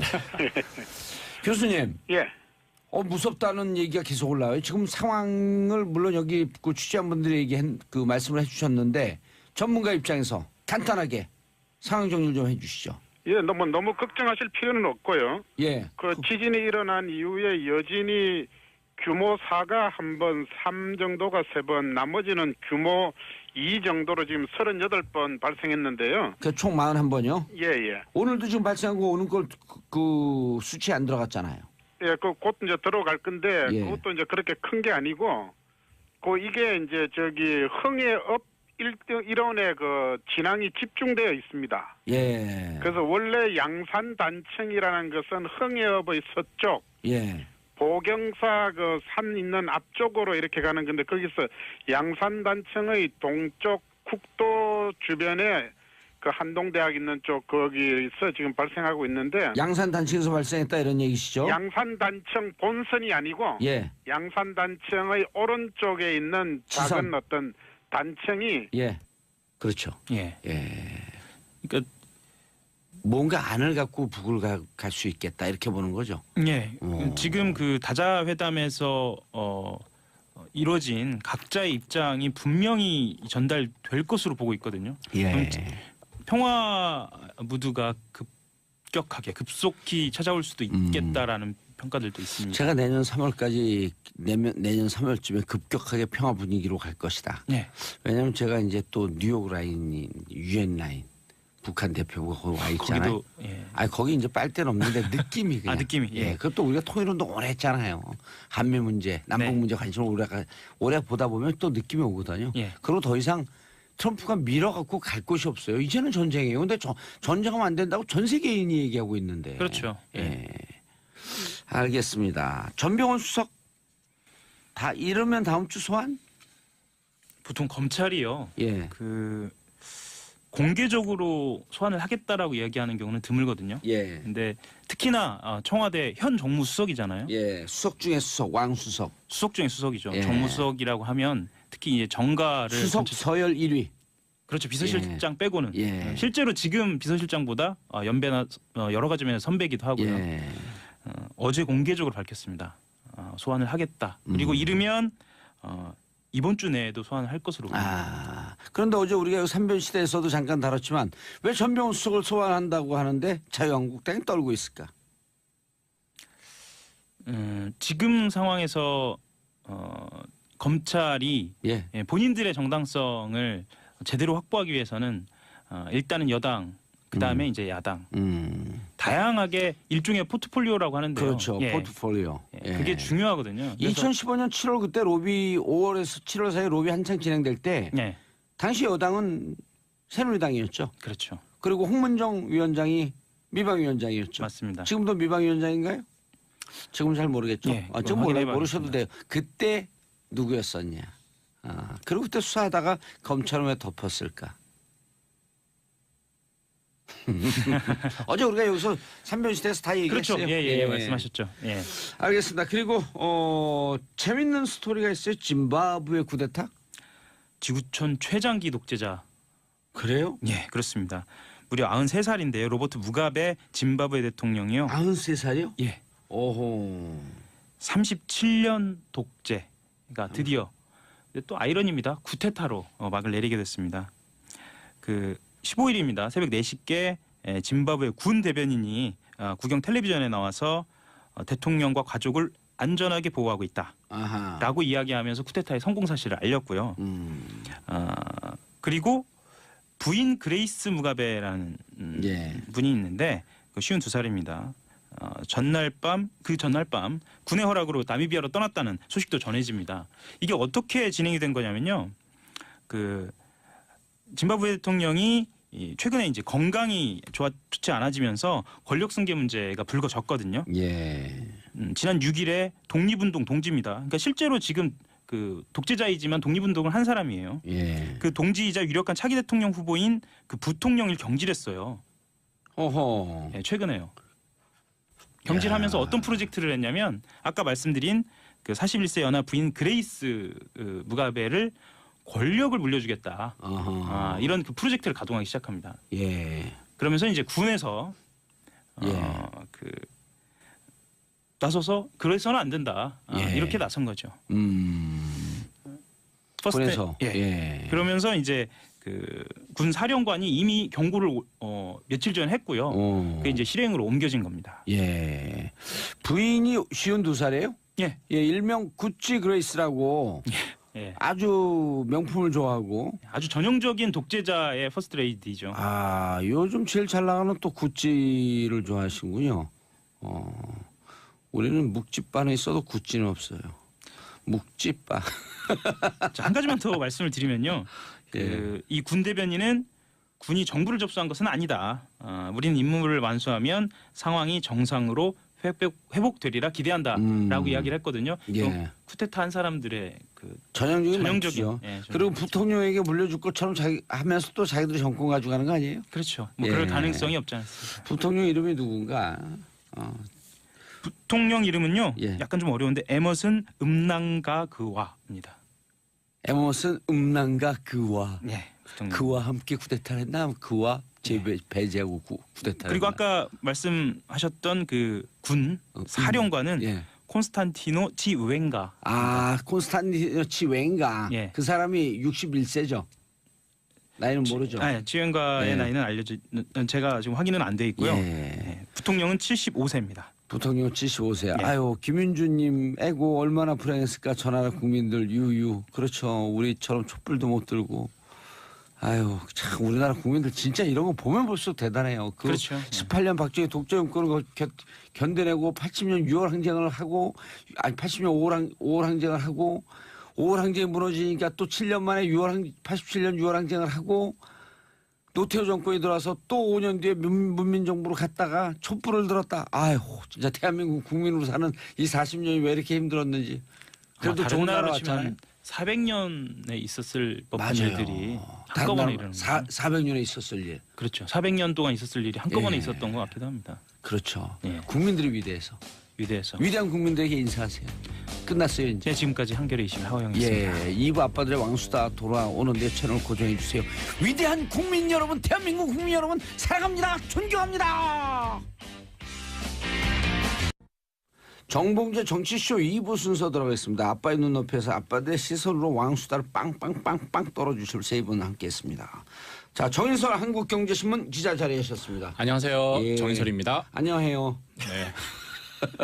포항에 계신 분들도 다 안녕하신지 모르겠네요. 오늘은 진짜 안녕하세요라고 하는 인사가 어느 때부터 보다 달콤하게 들려요. 손수호 변호사님. 네, 안녕하세요. 예, 안녕해요. 네. 자, 고현준 만평 작가님. 네, 안녕합니다. 예, 인사 안 해요? 네, 인사 안녕하세요. 안녕해요 그냥. 자, 고현준 작가님. 예. 포항 취재했다고요?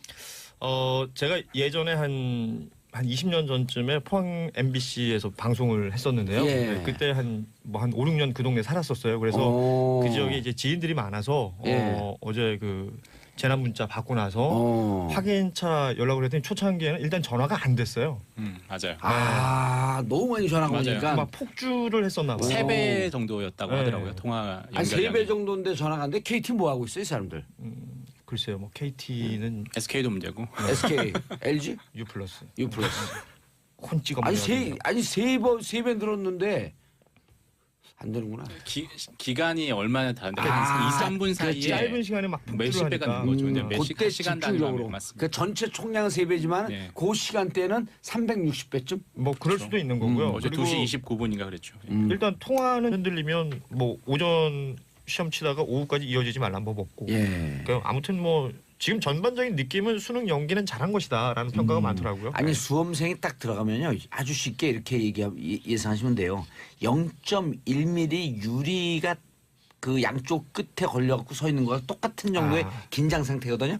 조금만 턱 건드리면 깨져요. 이 긴장 상태라고 하는 게. 그냥 옆에서 감기 걸린 친구가 기침하거나 코를 풀어도 그 짜증 났고 시험 점수가 그렇죠. 10점씩 뚝뚝 떨어지잖아요. 거슬리죠 이게. 예.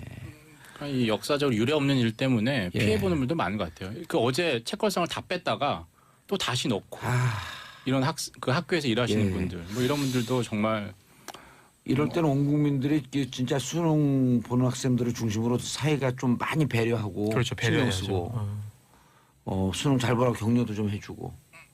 그리고 시험지 유출도 예. 보안도 비상이 걸렸다고 하잖아요. 맞아요. 이미 85개 지구로 수능 갔는데. 시험지 다 갔는데 이걸 다시 수거할 수는 없어요. 그렇지 그곳에서 거길, 지금 예, 잘 그곳에서 보완을 해야 지키고 되는데. 경찰 4명이 돌아가면서 지키고 있다라고 합니다. 대부분.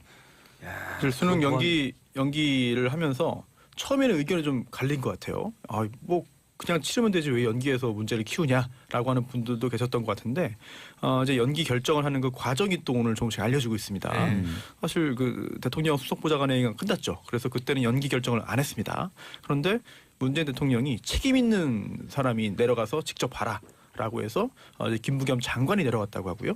장관이 직접 포항 가서 봤더니 현장을 봤더니 이거 도저히 안 되겠다. 시험 볼 상황이 아니다. 네, 그리고 또 현지 그 포항의 교육청 관계자들도 힘들다라는 의견을 보냈고 이거를 바로 또 이제 대통령에게 올렸다고 합니다. 맞아요. 네, 그래서 대통령이 결국은 여러 논란도 있고 우려되는 부분도 있고 더 힘들어지는 부분도 있고 힘든 사람도 있지만 일단은 안전이 우선이다라고 해서 연기를 하는 건데 오늘 이제 여러 가지 보도가 새로 나오면서 보니까 이거 정말 연기할 수밖에 없었구나. 그렇죠. 하는 그런 생각들을 많이 하시는 것 같습니다.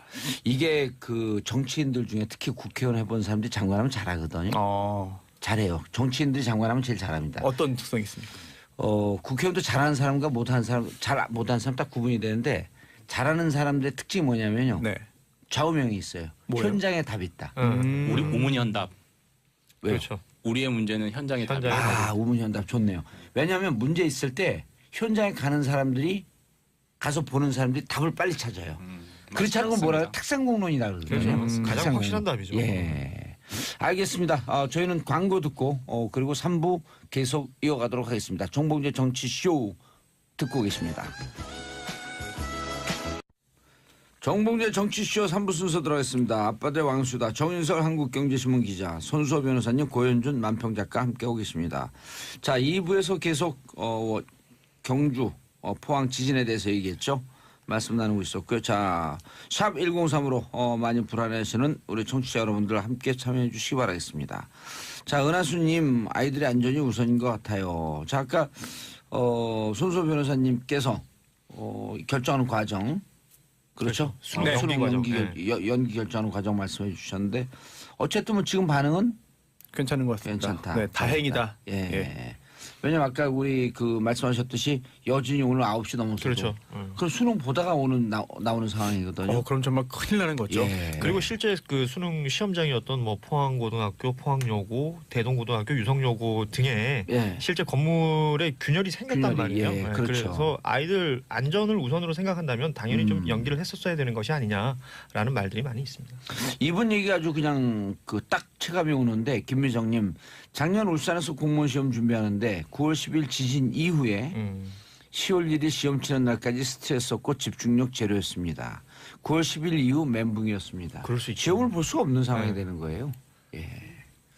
아 근데 계속 지금도 여진이 난다 그러고 지금 현재까지 피해 집계가 되고 있는데 피해 집계도 정확히 되지 않잖아요. 그렇죠. 그렇죠. 손 변호사님 지진으로 입은 피해를 어떻게 보상받나요? 피해 입은 분들? 배상과 보상이 있겠죠. 예. 배상은 손해를 손해. 입었을 때 잘못한 사람한테 받는 게 있고요. 예. 또 보상은 뭐 잘못한 사람은 아니지만 그 사람한테 받는 게 있습니다. 나눠서 봐야 되는데 일단 지금 재산적인 피해를 입은 분들이 많은데요. 누군가의 잘못이 있다. 그 사람의 잘못으로 입은 손해다라고 한다면 손해배상을 받아야 됩니다. 예를 들어서 건설사에 부실 시공이 있었다거나 예. 아니면 공무원이 뭐 제대로 된 그 대응을 못해서 그로 인해서 생긴 손해라든지 예. 이런 경우에는 손해배상 절차를 거쳐야 되는데 쉽진 않아 보여요. 증명을 해야 되니까. 예. 그리고 또 대부분의 경우는 이게 누구의 잘못도 인정되지 않을 것 같습니다. 천재지변이니까 이런 경우에는 보험으로 가야죠. 보험금을 이제 탈 수 있느냐라는 쪽으로 가야 되는데요. 뭐 사망자는 다행히도 지금 없습니다. 예. 그런데 이제 그 상해보험이라든지 뭐 상해보험 중에 한 부분이겠습니다만 실손보험이라든지 이런 거에 그 해당돼 가지고 치료비 등등을 받을 수 있는 경우가 충분히 있겠죠. 그런데 문제가 이게 지진이 굉장히 좀 우리나라에서는 흔치 않은 그런 자연재해입니다. 그러다 보니까 보험을 가입했지만 지진에 대해서는 보험자가 보험금 지급 안 한다라고 하는 면책 조항이 들어있는 경우가 있어요. 약관을 잘 봐야 되죠. 네, 그래서 특약사항까지 어떻게 잘 봐야 돼요. 그러니까요. 그 긴 내용을. 근데 그러시면 안 돼요. 제가 사실 그 예전에 그 회사 다닐 때 그 보험 법무팀에서 일을 했거든요. 예. 그러면서 회사 다니면서 변호사 되고 아니요 그 전에 변호사 되기 전에. 예, 그 뭐 S모 그룹을 다닐 때 거기서 제가 자격증을 하나 취득했습니다. 손해보험 중개사. 손해보험 중개사. 네. 시험 치는 거 좋아하시는군요. 아니요, 별로 안 좋아하는데. 시험에 강하시죠. 그렇지 않습니다. 예, 손해보험 중개사. 로스쿨 출신이에요? 사법고시 출신? 저는 로스쿨 1기입니다. 네, 그래서 그 전에 시험 보는 걸 좋아하시네. 안 좋아합니다. 못해요, 잘. 근데 지진이 많이 그 면책 사유에 포함이 돼 있어요. 그래서 지금 천재지변이 천재지변 중에서도 일단 천재지변 전체를 면책시키는 경우도 있고요. 아니면 천재지변 면책이 없다고 하더라도 지진을 특별히 면책시키는 경우도 있고요. 특별히 흔하지 않기 때문에 그런 거군요. 그렇습니다. 그래서 나는 보험 가입해 있어. 보험 가입돼 있으니까 걱정 없어라고 그냥 쉽게 생각하시기는 어려운 부분이 있습니다. 꼼꼼히 들여다봐야 된다. 게다가 이게 또 자동차 관련해서도 나 자동차 보험 의무적으로 다 가입되니까 그렇죠. 가입했으니까 내 차 지금 부서진 거 당연히 보험금 나오겠지. 보험 처리하면 수리되겠지. 이것도 장담할 수 없습니다. 왜냐하면 자연재해 중에서도 이제 자동차 침수되는 경우가 꽤 많잖아요. 그래서 홍수나 태풍 같은 경우에는 자동차 보험으로 이제 그 다 보장이 되는데 지진은 원칙적으로는 안 되는 경우가 훨씬 많거든요. 그러면요, 그 좋은 정보라고 한다면 이럴 때 이렇게 해야 되는 거 아닐까요? 그 지금 거기서 피해 본 사람들이 있는데 어디에 물어볼 데가 없으니까 피해 배상 혹은 보상 긴급 구조 119 이렇게 하고 긴급 법률 구조 119를 변호사들 한 20-30명 꾸리는 거예요. 네. 그 전화 하나 두고 상담 받아주고 네. 지금 그 포항에서 그런 거 진짜 절실할 거예요. 예. 아마 정치는 상상력이거든요. 법률구조공단에 전화하시면 예. 친절하게 알려주지 않을까 싶습니다. 아니 근데 그 법률 그 폭주가 되고 사람들이 그런가요? 법률구조공단도 모르니까 지금 네. 당장 포항시나 그다음에 정봉재 정치쇼 1부 순서 들어갔습니다. 자, 청취자 여러분들 함께합니다. 샵 1035 짧은 문자 50원, 긴 문자 100원. 시청률이 얼마나 청취율 얼마나 나왔냐고 묻는 분들이 많아요. 문자로 저한테 10% 조금 안 나왔어요. 10% 두 자릿수 넘었어야 되는데 안타깝습니다. 10% 조금 안 나왔다는 것만 알아주세요.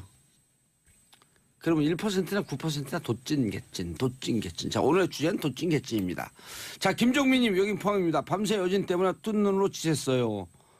조그만 소리에도 놀라서 아무것도 못하겠네요. 제가 있는 곳이 진앙지 근처엔 흥해라 여진이 계속 쿵하고 납니다. 불안하네요. 아, 포항시 흥해읍이군요. 진앙지에서 제일 가깝고 피해가 컸던 곳. 아, 걱정이네요. 근데 이 근처에 지금 원전이 많아서. 이정현님 수능 연기 진짜 잘했네요. 여진 시간에 언어 영역 시간이었을 텐데 안 했으면 큰일 날 뻔. 집단 수능 논란 터질 뻔했네요. 잘하긴 했는데 또 한켠에선 신문 보도된 사진을 봤더니 학원에서 재수하고 있던 학생들이 참고서 다 버리고 이제 다시 안 온다. 그리고 다 버린 게 꽉 차 있었는데 어떻게 일주일 동안 책을 봐도 뭘 봐야 될 텐데. 예, 한겨레 20일 하호영 기자입니다. 아, 누군가 계속 누가 옆에 앉아서 누군가 있네. 예. 정말 어제 지진은 국민 모두가 깜짝 놀랐죠. 그리고 다들 내일 수능 어떻게 하냐 그렇게 걱정하고 있었습니다. 그러니까요. 예. 그 수능 연기는 잘한 것 같죠. 예, 일단 수능 일정 어떻게 되는 건가요, 일단? 일주일 미뤄진 것은 다 알려진 거고요. 23일입니다. 그런데 그에 따라서 대입 수시 모집이 또 일정이 미뤄졌을 것 같고요. 미뤄질 것 같고요. 이제 정시 모집도 당연히 미뤄지게 됐습니다. 오늘 일정 미뤄지는 거죠? 예, 그렇죠. 교육부가 오늘입니다. 한국대학 교육협의회와 논의를 거쳐서 일정을 최대한 빨리 결정한다고 합니다. 그래야죠. 국민들 혼란 없도록. 예, 수시 모집 일정 같은 경우에도 수능 최저 학력 기준 충족 여부가 중요하거든요. 수시가요. 그래서 당연히 합격자 발표도 늦어지게 될 거고요. 예, 그리고 실기를 보는 분들, 실기를 보는 분들도 그 일정 또한 미뤄질 것 같고요. 다 미뤄집니다. 미뤄질 것 같습니다. 참 근데 그래도 참으로 다행인 게 지금 그 5월 9일날 대선이 치러지고 정권이 바뀌어갖고 그러지 않았으면 그 전이었으면 참 큰일 났네. 여진이 나서 지진 때문에 어떡하지. 수능 보지 마 그냥. 그렇게 최순실 씨가 그랬으면 박근혜 대통령께서 또 수능 없습니다. 그랬을 거 아니에요. 참 큰일 났네. 네, 아무튼 이렇게 웃을 최순실 성대모사 중이었어요. 근데 웃을 일이 아닌데. 그러니까요. 죄송합니다. 아닙니다. 지진과 수능. 그런데 그나마 지금 정부에서 신속하게 발표해서 왜 자꾸 최순실 목소리가 나와 근데 정부에서 신속하게 발표해서 참으로 다행이다라고 하는 그 반응이 많고요. 그리고 그러나 그럼에도 불구하고 이거 왜 연기했지? 근데 다른 지역에서는 그렇게 얘기할 수 있지만 포항이나 경주 이쪽에서는 아까 어떤 분이 얘기했잖아요. 언어 영역에 외국어 영역 때 듣기 하는데 두두두두 흔들리면 어떡해요. 실제로 그걸 몸으로 느끼는 순간에는요. 너무 그 공포가 시험보다 뛰어나와요. 어떻게 해요. 뭐 그렇죠. 그리고 한두 명이 뛰어나오기 시작하면 또 그 혼란을 걷잡을 수가 없거든요. 공정성 시비도 분명히 있을 것 같고요. 조금만 더 이 수능과 관련돼서 말씀을 드려야 할 것 같아요. 지금 최근에 많은 질문이 그거예요. 지진이 혹시나 그럴 리는 없겠지만 또 발생하면 수능 또 어떻게 되냐 이런 질문을 또 하기도 해요. 왜냐하면 이런 질문이 뭐 엉뚱하지만은 않은 게 여진이 있거든요. 지난해에도 경주 지진이죠. 9월에 있은 다음에 5.8? 5.8 지진이 있은 다음에 3.0에서 4.0의 지진이 11번이나 발생했어요.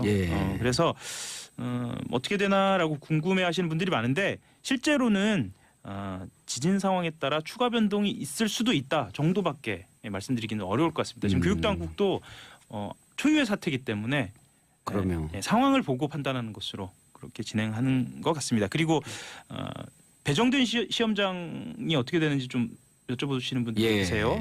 이미 배정된 시험장 같은 경우는 일단 서울시 교육청은 그대로 유지를 하는 것으로 확인이 돼 있고요. 나머지 같은 경우에는 특히 포항 같은 경우에는 일단 외부 지역으로 시험장 옮기는 방안 검토 중입니다.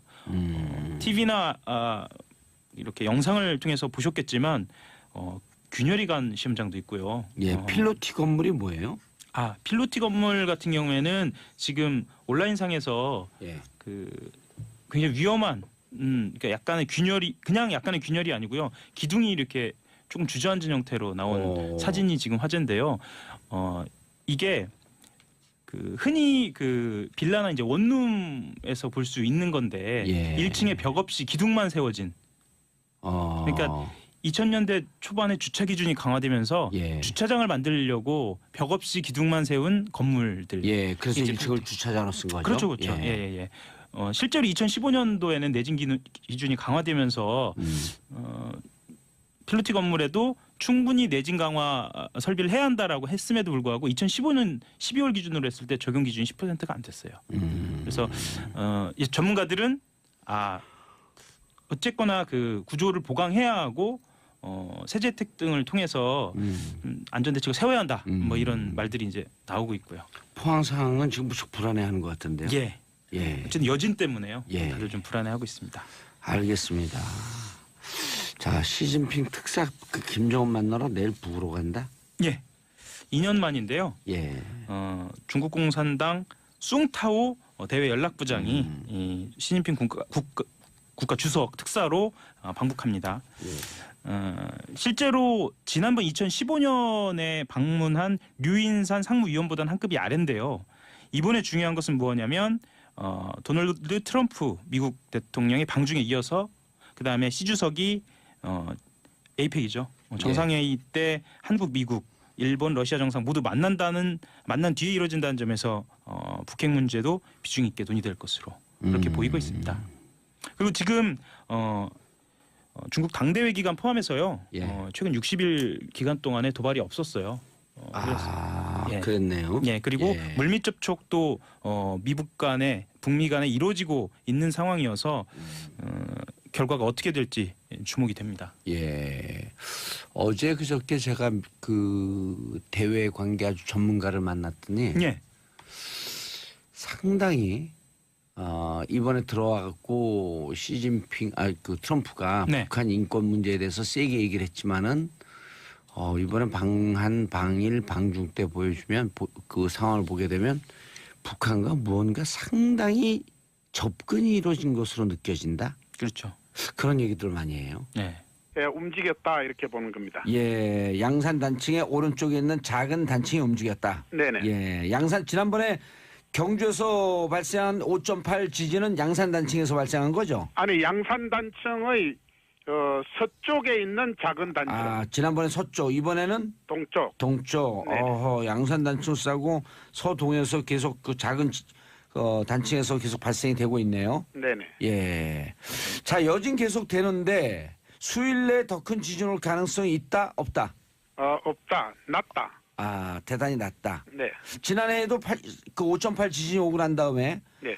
추가 큰 지진이 온다, 며칠 안에 온다, 막 이런 것 때문에 무척 불안했었거든요. 네네. 근데 이번에도 가능성은 대단히 낮다. 그거와 뭐 비슷하다고 보시면 됩니다. 예.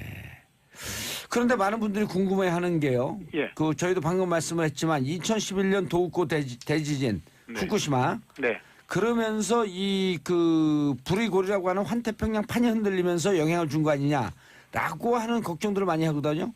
네. 어떻습니까? 예, 우리나라에서 기본적으로 지진이 발생하는 원인은 인도판이 북쪽으로 티베트 고원 있는 쪽 히말라야 산맥 쪽으로 계속 파고들면서 그 스트레스가 이제 우리나라에 영향을 주는데 예, 인도판이 이번 예. 경주 지진과 이 포항 지진은 2011년 발생한 동북 대지진 때 우리나라 지판 전체가 동쪽으로 약간 움직였습니다. 예.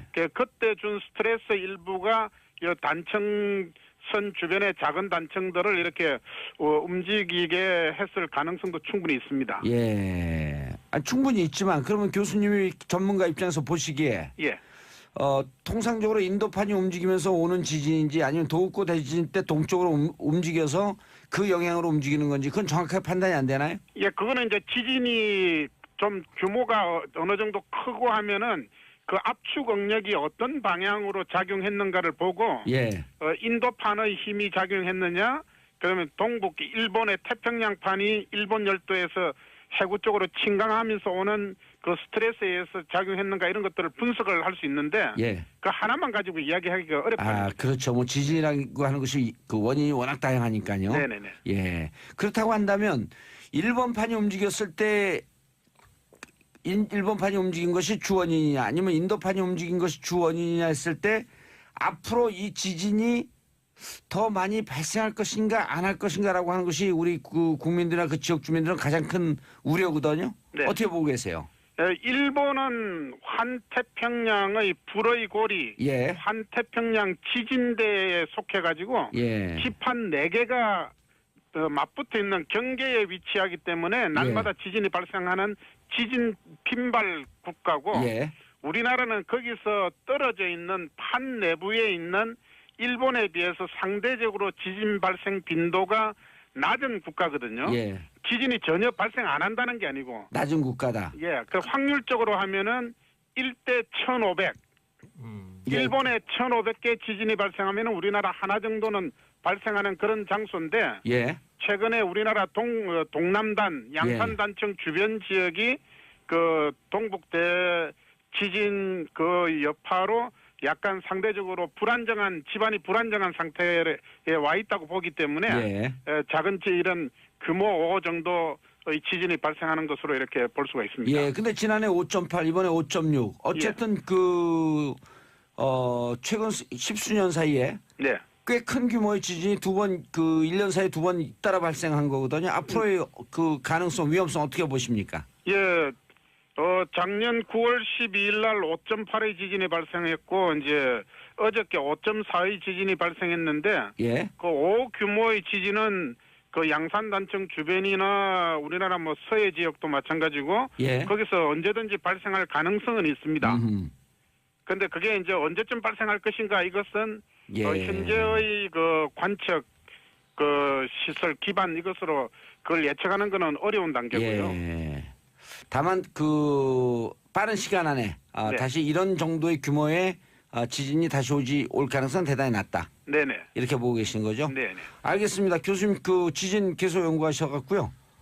우리 국민들이 좀 덜 불안할 수 있게끔 좀 예측도 해주시고 분석도 좀 잘해주시기 바라겠습니다. 네, 감사합니다. 예, 지금까지 윤성효 부산대 지구과학대 과학교육과 교수님과 말씀 나눠봤습니다. 감사합니다, 교수님. 감사합니다. 예.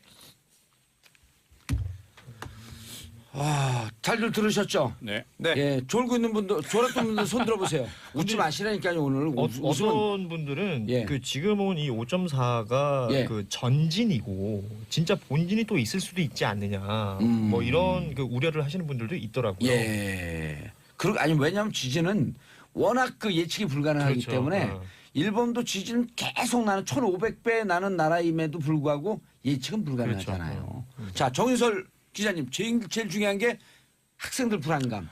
다들 요즘에 뭐 다들 자기가 저주받은 학번이라고들 얘기를 하잖아요. 뭐 저도 저주받았다고 하지만 이번 고3 수험생들은 정말 역사적으로 하기 힘든 경험을 다 하는 것 같아요. 왜요? 작년에 촛불 들어서 예. 대통령 바꿨죠. 그리고 사상 유례 없는 일이죠. 예. 이번에 수능이 처음으로 연기되는 그 예. 학번이죠. 수능이 도입된 이후엔 처음이죠. 아니 학력고사도 연기됐던 건 시험지 도난 때문에 연기됐던 적이 예. 92년에 있어요. 99년생이죠, 지금 학생들이. 맞습니다. 근데 99년생. 그리고 내년에 정말 대학에 들어가면 18학번이 되거든요. 예. 그 정말 그 얘기를 하게 될 것 같아요. 예, 방송이니까 얘기를 못 하지만. 18학번. 그러니까 이게 뭐 어제 뭐 이정열 전 판사 딸 친구들끼리 한 그 카톡 대화 SNS 대화가 뭐 인터넷에서 화제가 됐었는데 딱 그 얘기예요. 우리는 대통령도 쫓아내고 수능도 연기시킨 역사적인 고딩이다. 이런 뭐 정말 자조적인데. 맞습니다. 되게 우픈 얘기죠 사실. 우픈 얘기인데 근데 어찌 보면 정말 역사상 가장 그 화목하고 행복한 민주주의가 꽃피는 시대의 대학생 시절을 보낼 수도 있는 거죠. 학생들이죠. 근데 거기까지 가는 과정이 힘드니까. 상당히 지난한 고단한 거죠. 거죠. 교과서 참고서 버렸다 다시 수거해야 되는 이런. 그렇죠. 그나 참고서 경험하고. 버린 거 보고 전 또 학원 강사 출신 아니에요. 그렇죠. 아니 학원 이거 버릴 때 우리는 애들 막 하고 그럴 때 인생은 어떻게 될지 모르니 오늘의 행동을 경고망동에 하지 말고 조금만 더 참아라. 그럼 못 버리게 하거든요. 네. 그러다가 일주일, 2주일 있다가 시험 성적 잘못 나온 애들 바로 재수 준비하는 애들이 있어요. 그럼 선생님 그때 안 버린 게 정말 다행이에요. 근데 이거 막 버릴 때 부안해도 하면서 그거 막 또 좋다고 막 그 다시 재수하지 말라고 이제 물론 선생님들 입장도 있죠. 다시 학원에 오지 말라고. 근데 그 버려진 참고서 보다 가슴이 찢어지는 것 같더라고. 정말 수험생들의 생각을 해보면 제가 만약 그 입장이라면 정말 너무 화가 날 것 같아요. 너무 화가 나죠. 그리고 학부모들도 일주일 더 해야 돼? 라고 하면 정말 다들 한숨을 쉬었을 것 근데 같아요. 그 포항이나 경주 이쪽 지역은 시험을 보고 있는데 드드득 그러면 시험 볼 수가 없는 거 아니야? 다 튀어나오면 어떡할 거예요? 실제로 맞습니다. 오늘 9시 한 20분쯤에 3.6 여진이 정도 있었죠. 여진이 있었어요. 그래서 실제 만약에 수능이 진행이 됐었더라면 이건 어떻게 될지 모르는 거죠. 형평성 문제라든지 그 수험생들 심리적으로 한번